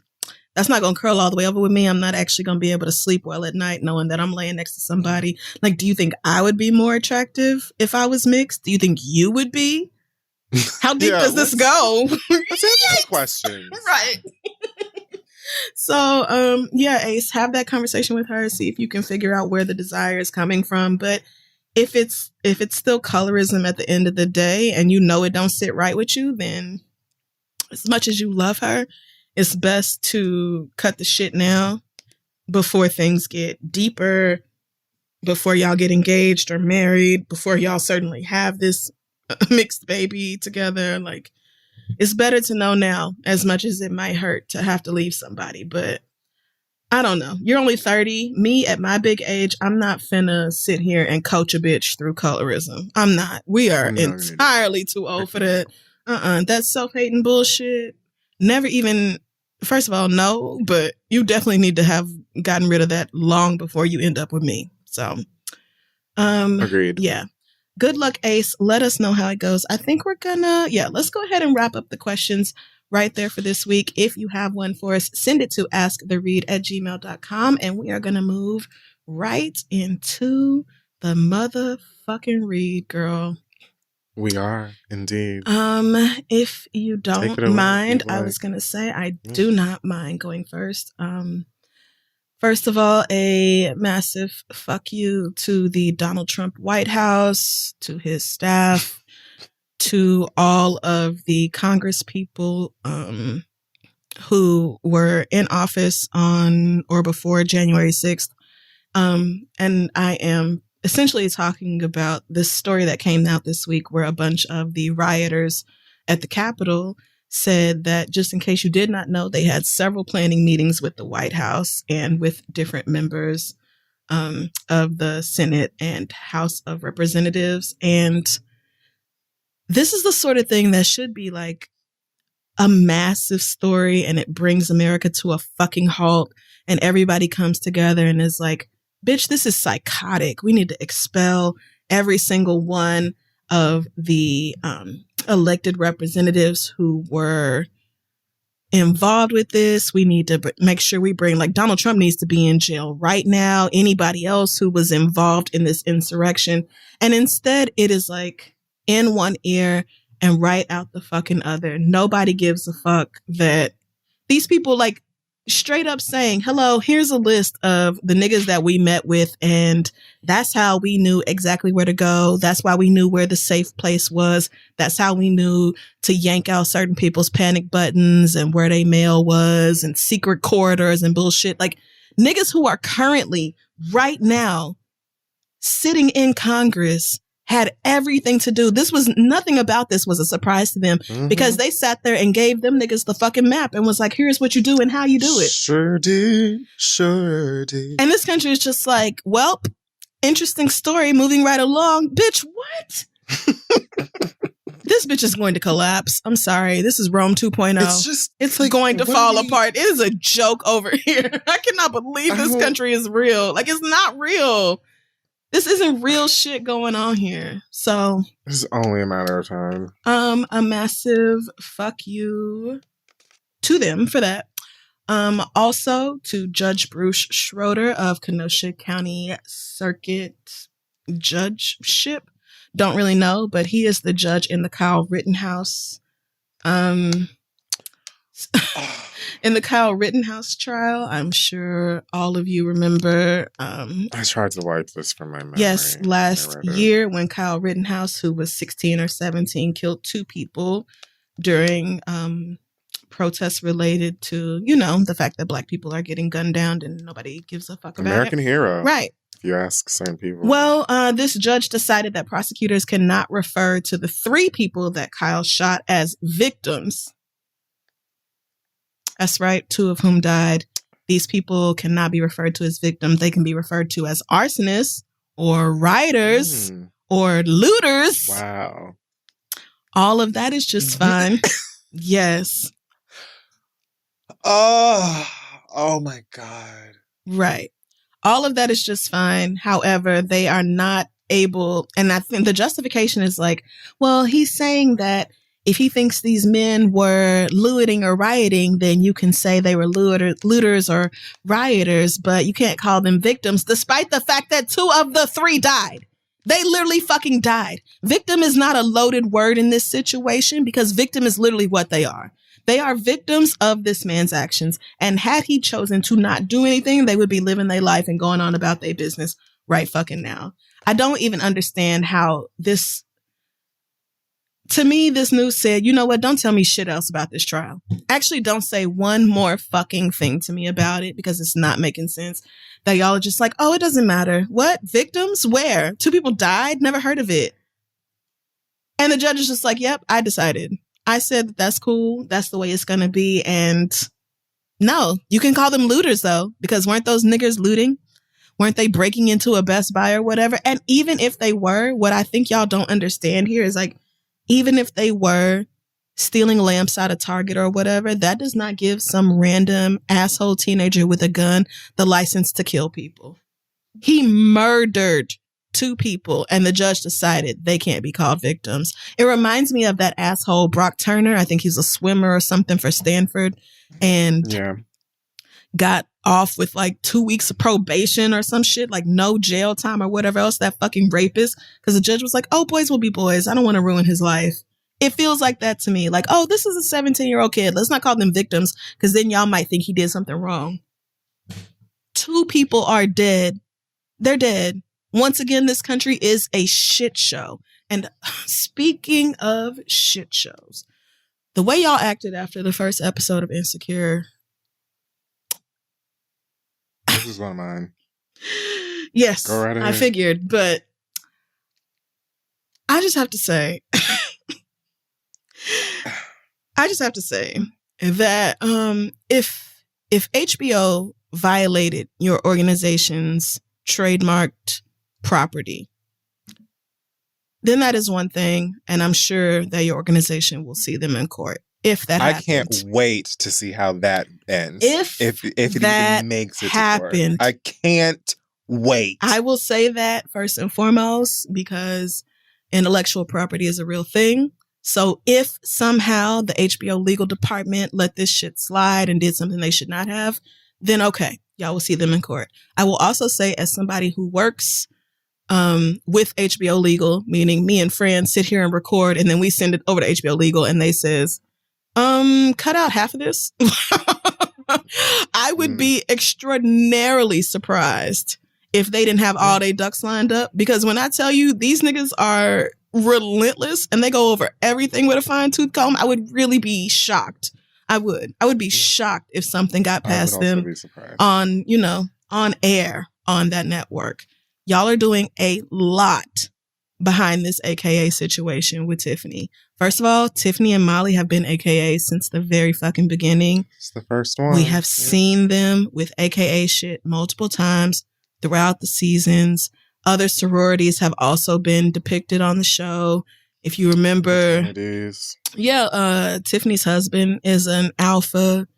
When they was looking for LaToya, it was promo shots of LaToya doing the Delta thing with her line sisters or whatever else. Like, this is not the first time a sorority has been depicted. I think y'all just don't like Tiffany and or Amanda Seales, so y'all are doing the most behind this. But they don't like Amanda. I mean, and perhaps y'all don't like Amanda, but... I mean, maybe they don't like the character Tiffany either, but I don't understand what could be... is still... I mean, they don't like Molly, but they're not tripping off Molly having that AKA cup. So I think you're right. True. About it being specific to Amanda, and I'm not going to get into that because I don't really care, but I would just like to remind y'all that this is acting, and this is a fake television program.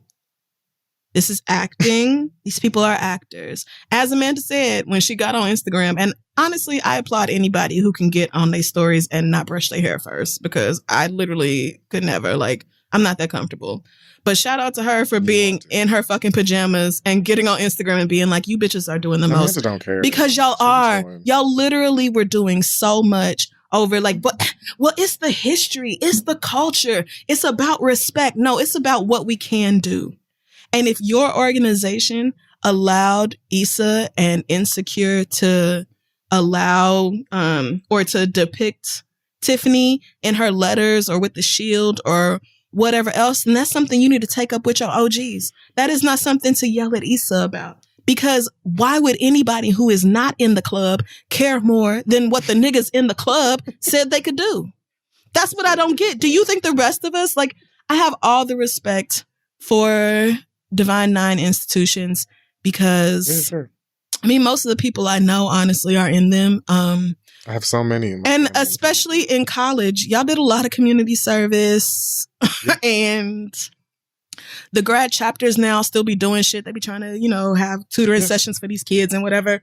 So good. Like, I enjoy that part of it. They're just mindless psychos that step and scream. Not anymore, I mean, yes, y'all did used to absolutely clear the floor in college and be like, either get stomped out or get out the fucking way. Which, I mean, still do. It's fine. I mean, it's... They do plenty of other things. Fine. That's homecoming. That's reunions. That's college shit. And that's fine. It's fun. And I'm happy for y'all to have your organization that you love and have so much pride in. But do you really expect the rest of us to feel as strongly about it as you do? Because why would we? We're not in it. We're just not in it. I can have all the respect for you and still be like, girl, I'm not going to take up the fucking cause. I'm not finna march in the streets with my tiki torch for y'all because Issa told Amanda Seales to put on an AKA jacket. I don't feel that strongly about it. I don't give a shit. For me, it's not even that. It's just like, why do you? Like, I know that, Oh, they about to tell you. They about to tell you why, y'all. No, you not. Because let me tell you who's not going to read it. You could, save it. And this isn't even coming from a disrespect place because, I literally, the way that my brain is set up, I can't help sometimes but peel things apart, layers by layers, and just try to figure it out. And I'm just thinking, okay, well, the amount of money and time that you still invest into these organizations, the friendships that you build, many of you still have bridesmaids, maid of honor, so on and so forth. It's so great. Their jobs and things. I'm not taking away any of that. Not to mention the harassment and sometimes violence that you have to put up with to cross the damn sands that burn or whatever in the first motherfucking place. I understand why people wear their letters with pride and why a lot of that stuff means so much to them. What I don't understand is where the disrespect comes into play as it pertains to representation of these organizations, right? You're talking about a show about Black people, revolving Black people, many of whom went to colleges and universities. Yeah. And so it's just, I don't understand why there is an issue with it. Again, Amanda's not an AKA. Yvonne is not an AKA. But as far as I know, Molly none of them are. Right. Molly and Tiffany are. So why wouldn't they wear their letter and their shield or what? I honestly don't even know what that part is. When I saw people be like, not my shield, you wearing my shield. I'm like, who are you fighting? You know the Thanos shield, coming? the little thing, and each corner got a different crest. I mean, I think the crest is part of the shield, child, but don't give me the line. Like I said, I'm not in the group. That's what I'm saying. Like, and I know that this is probably going to be so much ammo for people who are like, oh, well, you just don't understand. You know what the fuck you're talking about. I don't need. Oh no, I know what I'm talking about, but I don't have to care. I don't have to care the way you do. I'm talking about the fact that these are actors. Yep. Actors. They're acting. And we talk all about how we want representation all of the time, not just for Black people, full stop. Different kinds of Black people. That's why there's more than one soror on the goddamn show to begin with. They didn't just stick one kind of AKA in your motherfucking because they could have just left it at Tiffany, and that would have been very stereotypical and very on brand. Right. Could have. But also, Tiffany's not a fucking serial killer, sex trafficking maniac. She's absurd and, stush and whatever, but like... She wasn't even drinking in her letters. She wasn't being ratchet. In fact, of all of them, Tiffany probably behaved herself the most during that episode. It's so weird. You pointed out something very interesting to me, too, which is that you expected niggas would have been more upset about the comment about Omega's parties smelling like booty hole. Because they straight up said that, like, Omega parties do smell like booty hole. And so many responses to your tweet were like, well, but like that's blatantly disrespectful. And you don't see the Omegas being like, fuck Issa Rae, boycott HBO. Like, y'all are fucking crazy. I just like, girl, for me, it really boiled down to what are we doing with this energy and why? Yeah. And I've known like Black Greeks to be very, very protective to a degree sometimes that I find obnoxious. Way prior to this. Seriously, you know what I mean? Like, they will stomp you out. Yeah, they will. They will. Depending on, how... and it don't matter if you didn't even know. You didn't... Type energy. You don't have to know nothing about the group. It doesn't even have to be intentional. You had no idea what that sign or pose or whatever, man. I'm just another nigga. I'm just another nigga. Not trying to cause no problems. My auntie had an AK umbrella and it's pouring outside. I was not trying to perp. Please relax. Do y'all even hear the words you use to talk about this shit? So weedy. Yeah. I just think sometimes it's like, okay, what is this? What are we doing? Let's argue about what are we doing with this energy? Let's argue about Issa having Lawrence pick her up at LAX and drive her ass home, which round trip is easily at least $70 worth of Lyft rides. At least. Just to break up with that nigga on the sidewalk. Let's talk about that. As someone said, Insecure Mondays are always great. They are. They are. We always love the post-Insecure debates and stuff, but usually they're more grounded in something that was like swear to God, clear part of like meant to be discussed. Yeah. I did not see this coming. I really didn't. But this is like, what are we doing? When me and Fran recorded Insecurity, I think I said one thing, which was like, from the beginning of the episode, it was clear that Tiffany don't care about nothing but her man and her AKA, because she was decked out in pink and green from the very beginning. I knew she was going to stay that way for the whole reunion. But that's Tiffany. Right. I mean, so first of all, it's Tiffany. Secondly, that's Black alumni. You think Black alumni don't come back on campus fully decked out in they shit and or they colors for the whole weekend? You need to get to know some niggas, because yes, they do. And third, like, I don't know how to say it again or be kinder about it, but like, this is fake. They are acting. Tiffany is not disrespecting your organization. Amanda Seales is not disrespecting your organization. Melina Matsoukas is not disrespecting your organization. Issa Rae is not disrespecting your organization. I just don't. There were so many things to argue about. And yet, I think still, even today, Thursday, as we record this, niggas are still arguing about it. I'm like, it's going to be a long season. Yeah. It's going to be a long season. Then the director came out and was like, oh, girl, we don't even know what they're talking about, sis. We ride or die. Like, we would never. Oh my goodness. We know it's season 5 and it's been tea, but girl, you know that we would never do that. It's just not that deep. Like, it's just not that serious. Flamed so many people. Then even Greeks who were like, girl, it really isn't that deep. Like, then they saw that and were like, okay, well, now I feel stupid. You know what I mean? Right. So, I mean, and that's true. Like, it's just a mess. Please, AKAs, you don't have to tell me that most of you don't feel this way. I know that. I'm talking to the people who decided to make it a thing when it just did not have to be a thing. Are y'all? Never mind. It was just absurd. It's still absurd. It really. I'm glad Issa posted that clip from Awkward Black Girl because I went back and rewatched Awkward Black Girl. Still good. So good. And that's why I'm Big Sister Naughty Nasty Nina today. To remind you, Tracy Oliver. Do y'all girls even know? Do y'all know that that's? But yeah, Jeremy the doll, Jeremy Patty, Jeremy. What's her name? Was it Patty? I think Jeremy, old girl who stayed having a Kleenex. Yeah. But what did we used to call? What did we dub her like sick girl? Like, so I feel like maybe we should call her. I mean, but I feel like Issa was giving everybody nicknames then. Like she was Jay, and then there was White Jay, and I'm pretty sure this was Jeremy Patty. So, but yeah, like just to let you hoes know that Gamma Ray is not a game. It's not a joke. It's not fun. You bitches don't get to claim Gamma Ray when you not one hoe. Like, are y'all? Do y'all understand? Like, we're all very grown. I'm leaving it alone. I'm leaving it right there, but I just want y'all to... At least when we're, like, being black, like, together. Calm your pussy down. If legal wasn't on they shit, then okay. But otherwise, y'all are doing the most with the absolute goddamn bottom of the barrel least. And I'm done. So fun. Yeah. Okay, so yeah, I was going to mention that and how I feel like, a lot of misplaced anger and better things. Just about anything else? Personally, in my opinion, still love you. Let's yell at Lawrence. Oh, yes. Some of my best friends are AKAs, I have so many AK. Now I sound like racist. Exactly. Exactly. But for real, like, it's just when you... Okay, anyway.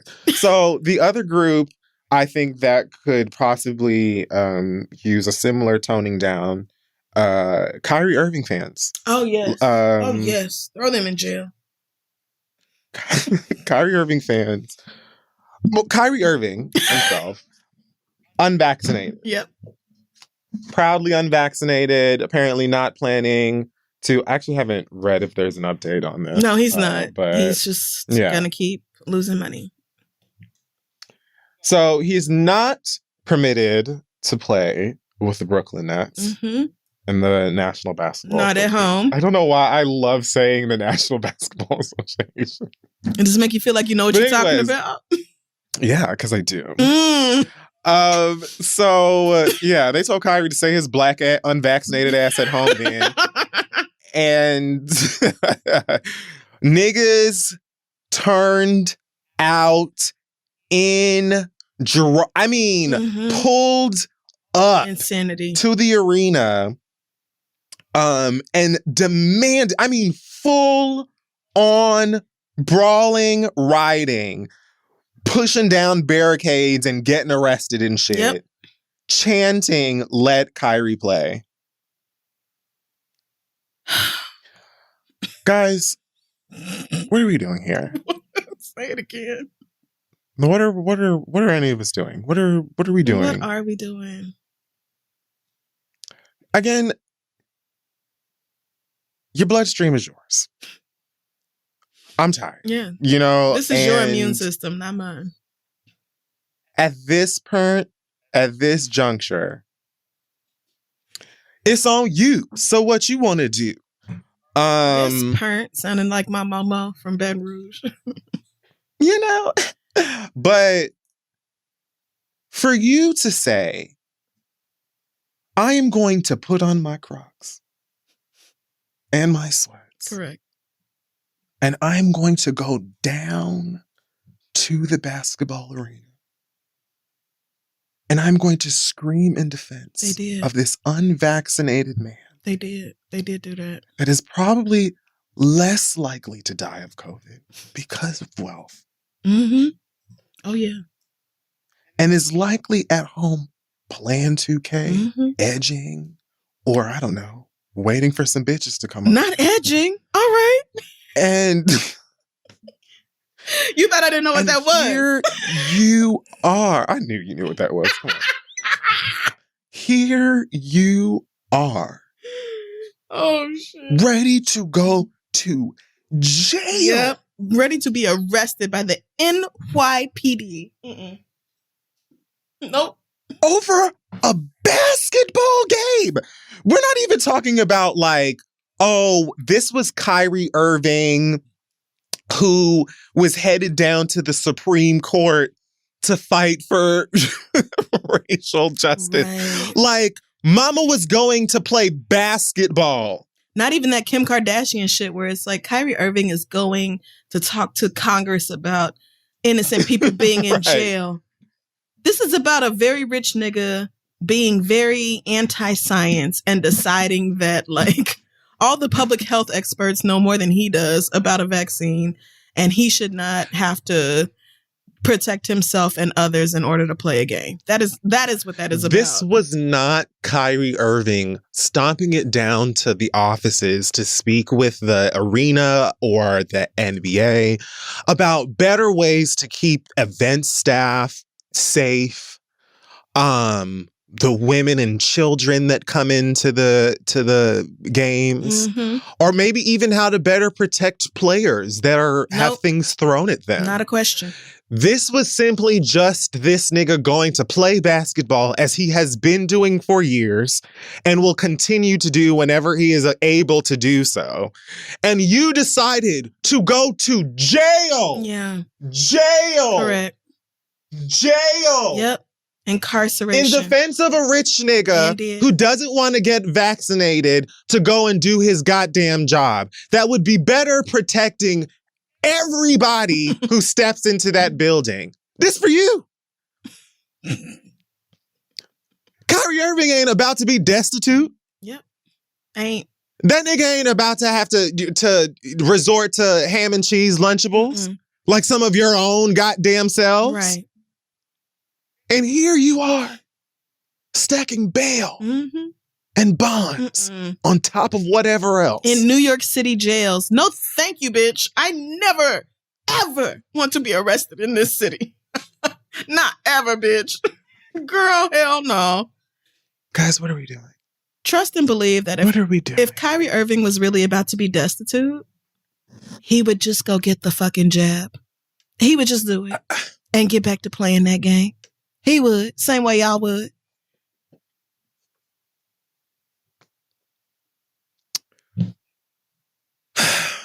Here we are, though. Here we are. Let's just make choices. Let's make the right ones. You know, even if they are selfish choices. Because the most selfish thing that you could have done in this situation would have been to sit your ass home and at best say, wow, that's unfortunate. Mm-hmm. And maybe order a pizza. Wow. Last but not least, I just want to go ahead and say to all of you who think that you're slick, sly, or funny, sending me a whole bunch of candy corn concoctions that you have found on TikTok or wherever the fuck, as it's supposed to is it supposed to prove your point that you're right and I'm wrong about the statements that I made about candy corn not being as nasty as y'all try to make it every single fucking October? Because it's not. Because let me tell you something. Most of the shit that y'all are sending me isn't just candy corn by itself. You're sending me something that would be nasty regardless of what candy they threw in it, okay? If you made Airhead chicken wings, okay, or Jolly Rancher jambalaya, I still wouldn't fucking eat it because that's nasty. It doesn't matter that it's candy corn. Of course it'd be nasty if it was candy corn in there, bitch, because gross. It just shouldn't happen. And someone also sent me like a candy corn margarita or something. A, I might try it if it was really hot. Gross. But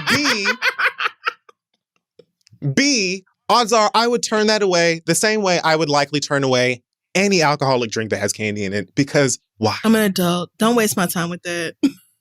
Give me an extra shot and take the lollipop out of it. Are we at the sugar factory? Is that the place with the big ass goblets of ridiculous Willy drinks Wonka and shit and all over It's just milkshakes with giant chunks of candy in them. Yeah, that is Sugar Factory. That's for babies. It's for birthdays. That's when you go to when you take your baby and you're like, I'm gonna show out for my baby turning 5, and you take them to like a nice restaurant that's a little more expensive than typical, and they get a milkshake that has like a unicorn lollipop and cookies and shit coming out of it, and it is obviously a virgin milkshake. I mean, and then you have your adult drink that at best has sugar or salt on it. Right. I'm not doing that. Even though, I would still try the candy corn margarita just to piss you off. Now what? So gross. I wasn't talking about none of the weird shit that bitches do with candy corn. I was talking about candy corn by itself. Candy corn bratwurst was not part of this conversation. It wasn't. Gross. It wasn't. But if you stick pink Starburst in there, just as gross. It's true. It don't belong regardless. So acting like you had a point. Y'all better get the fuck up out of my mentions with that bullshit. Raising my damn blood pressure. I'm gonna have a fuck around. I'm gonna have a fucking candy corn mukbang. You bet not. And I'm going to post it. I won't watch it. Candy corn milkshakes, gross. Margaritas, no, that's so nasty. Chicken wings, gross. Candy corn and cheese French fries. This is why with chili. All right, nope, nasty. Candy corn chicken sandwiches, candy corn okra, candy corn chitlin. Do I deserve this conversation? I feel like I don't.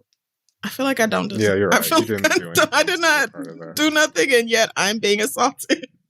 Sorry. It's okay. I understand. Did you see the video of the little girl who did her own eyebrows, quote unquote? Oh yeah. What did I did? So cute. Impossible. But like, there's so many nuances. Her little face. From the very beginning of the video where she like almost walked into the phone. Oh yeah. Like I did it myself. And her little face. Right. I did it myself. She thought she was in trouble. And she's like, I'm sorry. It was so cute. Her mom, I love that her mom was like, you don't have to be sorry. Do you like it? It's your face. Right. Bitch, I'm not the one out here with fucked up eyebrows. You do my brows, girl. And she still got dragged. You're a naughty bird.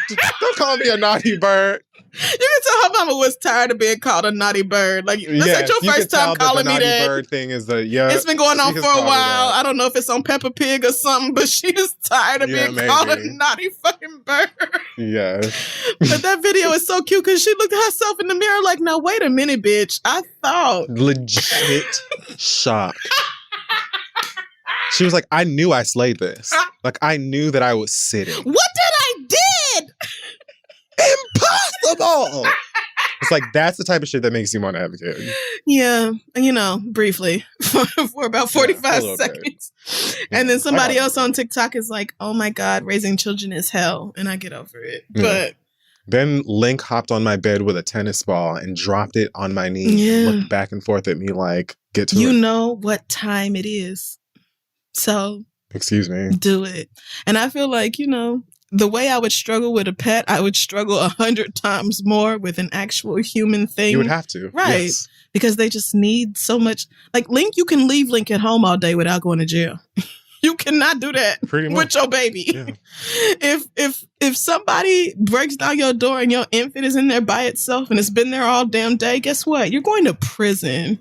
And that's your bad. And I still can't. Like, to this day, if I'm going to be out of the house for more than like 3 or 4 hours, I leave a TV I was going to say, you got to do something. My hoodie is that's going to be like your ass when you come back. She going to fuck everything up. Like, oh, I've been abandoned? She literally. Link be like, you were gone for 5 hours, so clearly you were never coming back.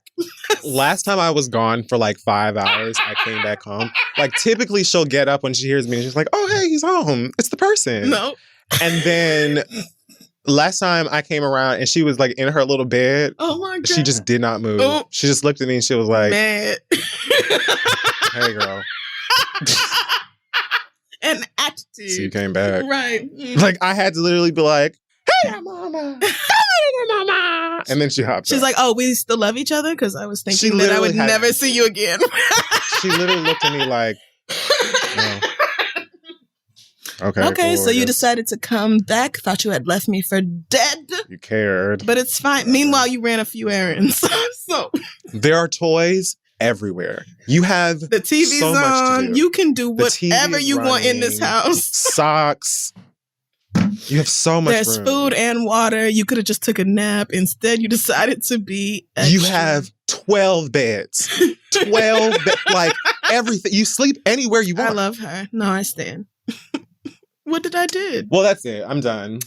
Oh, God. All right. That will wrap up this week's episode of The Read. Check us out on social media. That will wrap it up again, child. We are online at This Is The Read. Our website is thisistheread.com. Anything else for you, friend, before we leave? Yes, I just really quickly wanted to say shout out to a bunch of the gay queer rappers that have been rapping for a while.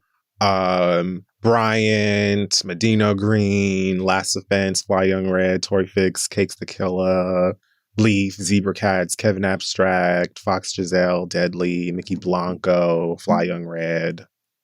Okay. I knew I'm probably forgetting like a lot of notable I knew people, like 5 of them names. I just wanted to say like, shout out to y'all. I've been, seen and heard, and, these are talented people that have been working for a long time. And unfortunately, sometimes the straights need some assistance. And beautifully, Lil Nas X and Saucy Santana, I think, have helped bring some more eyes to Black gay rap. Yeah, definitely. But they're not the only ones. And so I just wanted to shout out some other people that have been doing dope stuff. And go and show them some love if you haven't already. And you're like, or if you're like, you know what? I love this gay hip hop shit. Get into it. Oh, and you know what? Speaking of Black gays, I just want to remind those of you who don't seem to understand this, that like Black people are also queer. We are all over the leg booty community. What's that girl's name? Miss One Hand on Your Frontal. What's her name? Who? I don't know her name. The very, very light-skinned girl who did that video talking about why you being weird to me. That girl. I have no idea. Whatever her name is, her handle online is Don't Call Me White Girl. Because she's that I've never heard of her. Well, I don't know how you haven't seen these videos, but I just Googled Don't Call Me White Girl. She's she has one of these YouTube podcasts, and Mona Love. Okay, so her name is Mona. And there's this clip going around where she was like, I agreed with a lot of what Dave Chappelle had to say. The gays be doing the most. And I'm just saying, y'all, we support the gays, but the gays don't never support Black Lives Matter. And when I be out at marches and stuff, the gays don't never be there, but we supposed to care. And I was just like, y'all are so fucking stupid. Y'all are so fucking stupid. Like, first of all, we can't have nothing. Because I was definitely using her little clips and her reactions as memes. I was. So first of all, now I have to delete all that shit because you said something so fucking ignorant and then doubled down on it. But also, like, what exactly about Dave Chappelle did you agree with? And do you understand that you sound just as dumb as he does when throughout that entire special, he said the LGBTQs and the Blacks as if there are no people who reside at the intersection of those two things? There are so many of us. And bitch, it is a 0% chance you have been at a rally or a march or a protest and not seen no gays, because Black gays be holding that shit down. We literally the main ones. Girl, go to hell. Here first. Brightest, go to loudest. Hell. Like, what are you talking about? For niggas that don't give a fuck about us. Tired of this shit. Okay. Like, y'all jump over us every single motherfucking time. Like, we not dealing with them and you. Yeah. We're dealing with both of y'all. And all of y'all are getting on our fucking nerves. So how about that? That's it. Well, I'm done. I think that wraps up everything this week. Have a lovely one, girlfriends and guy friends and non-binary friends. And we will see you next time, host. Skittle, Marinky, Dinky Dink. Skittle, Marinky, do. I love you. You remember that shit? We're talking about each other. Bye, y'all.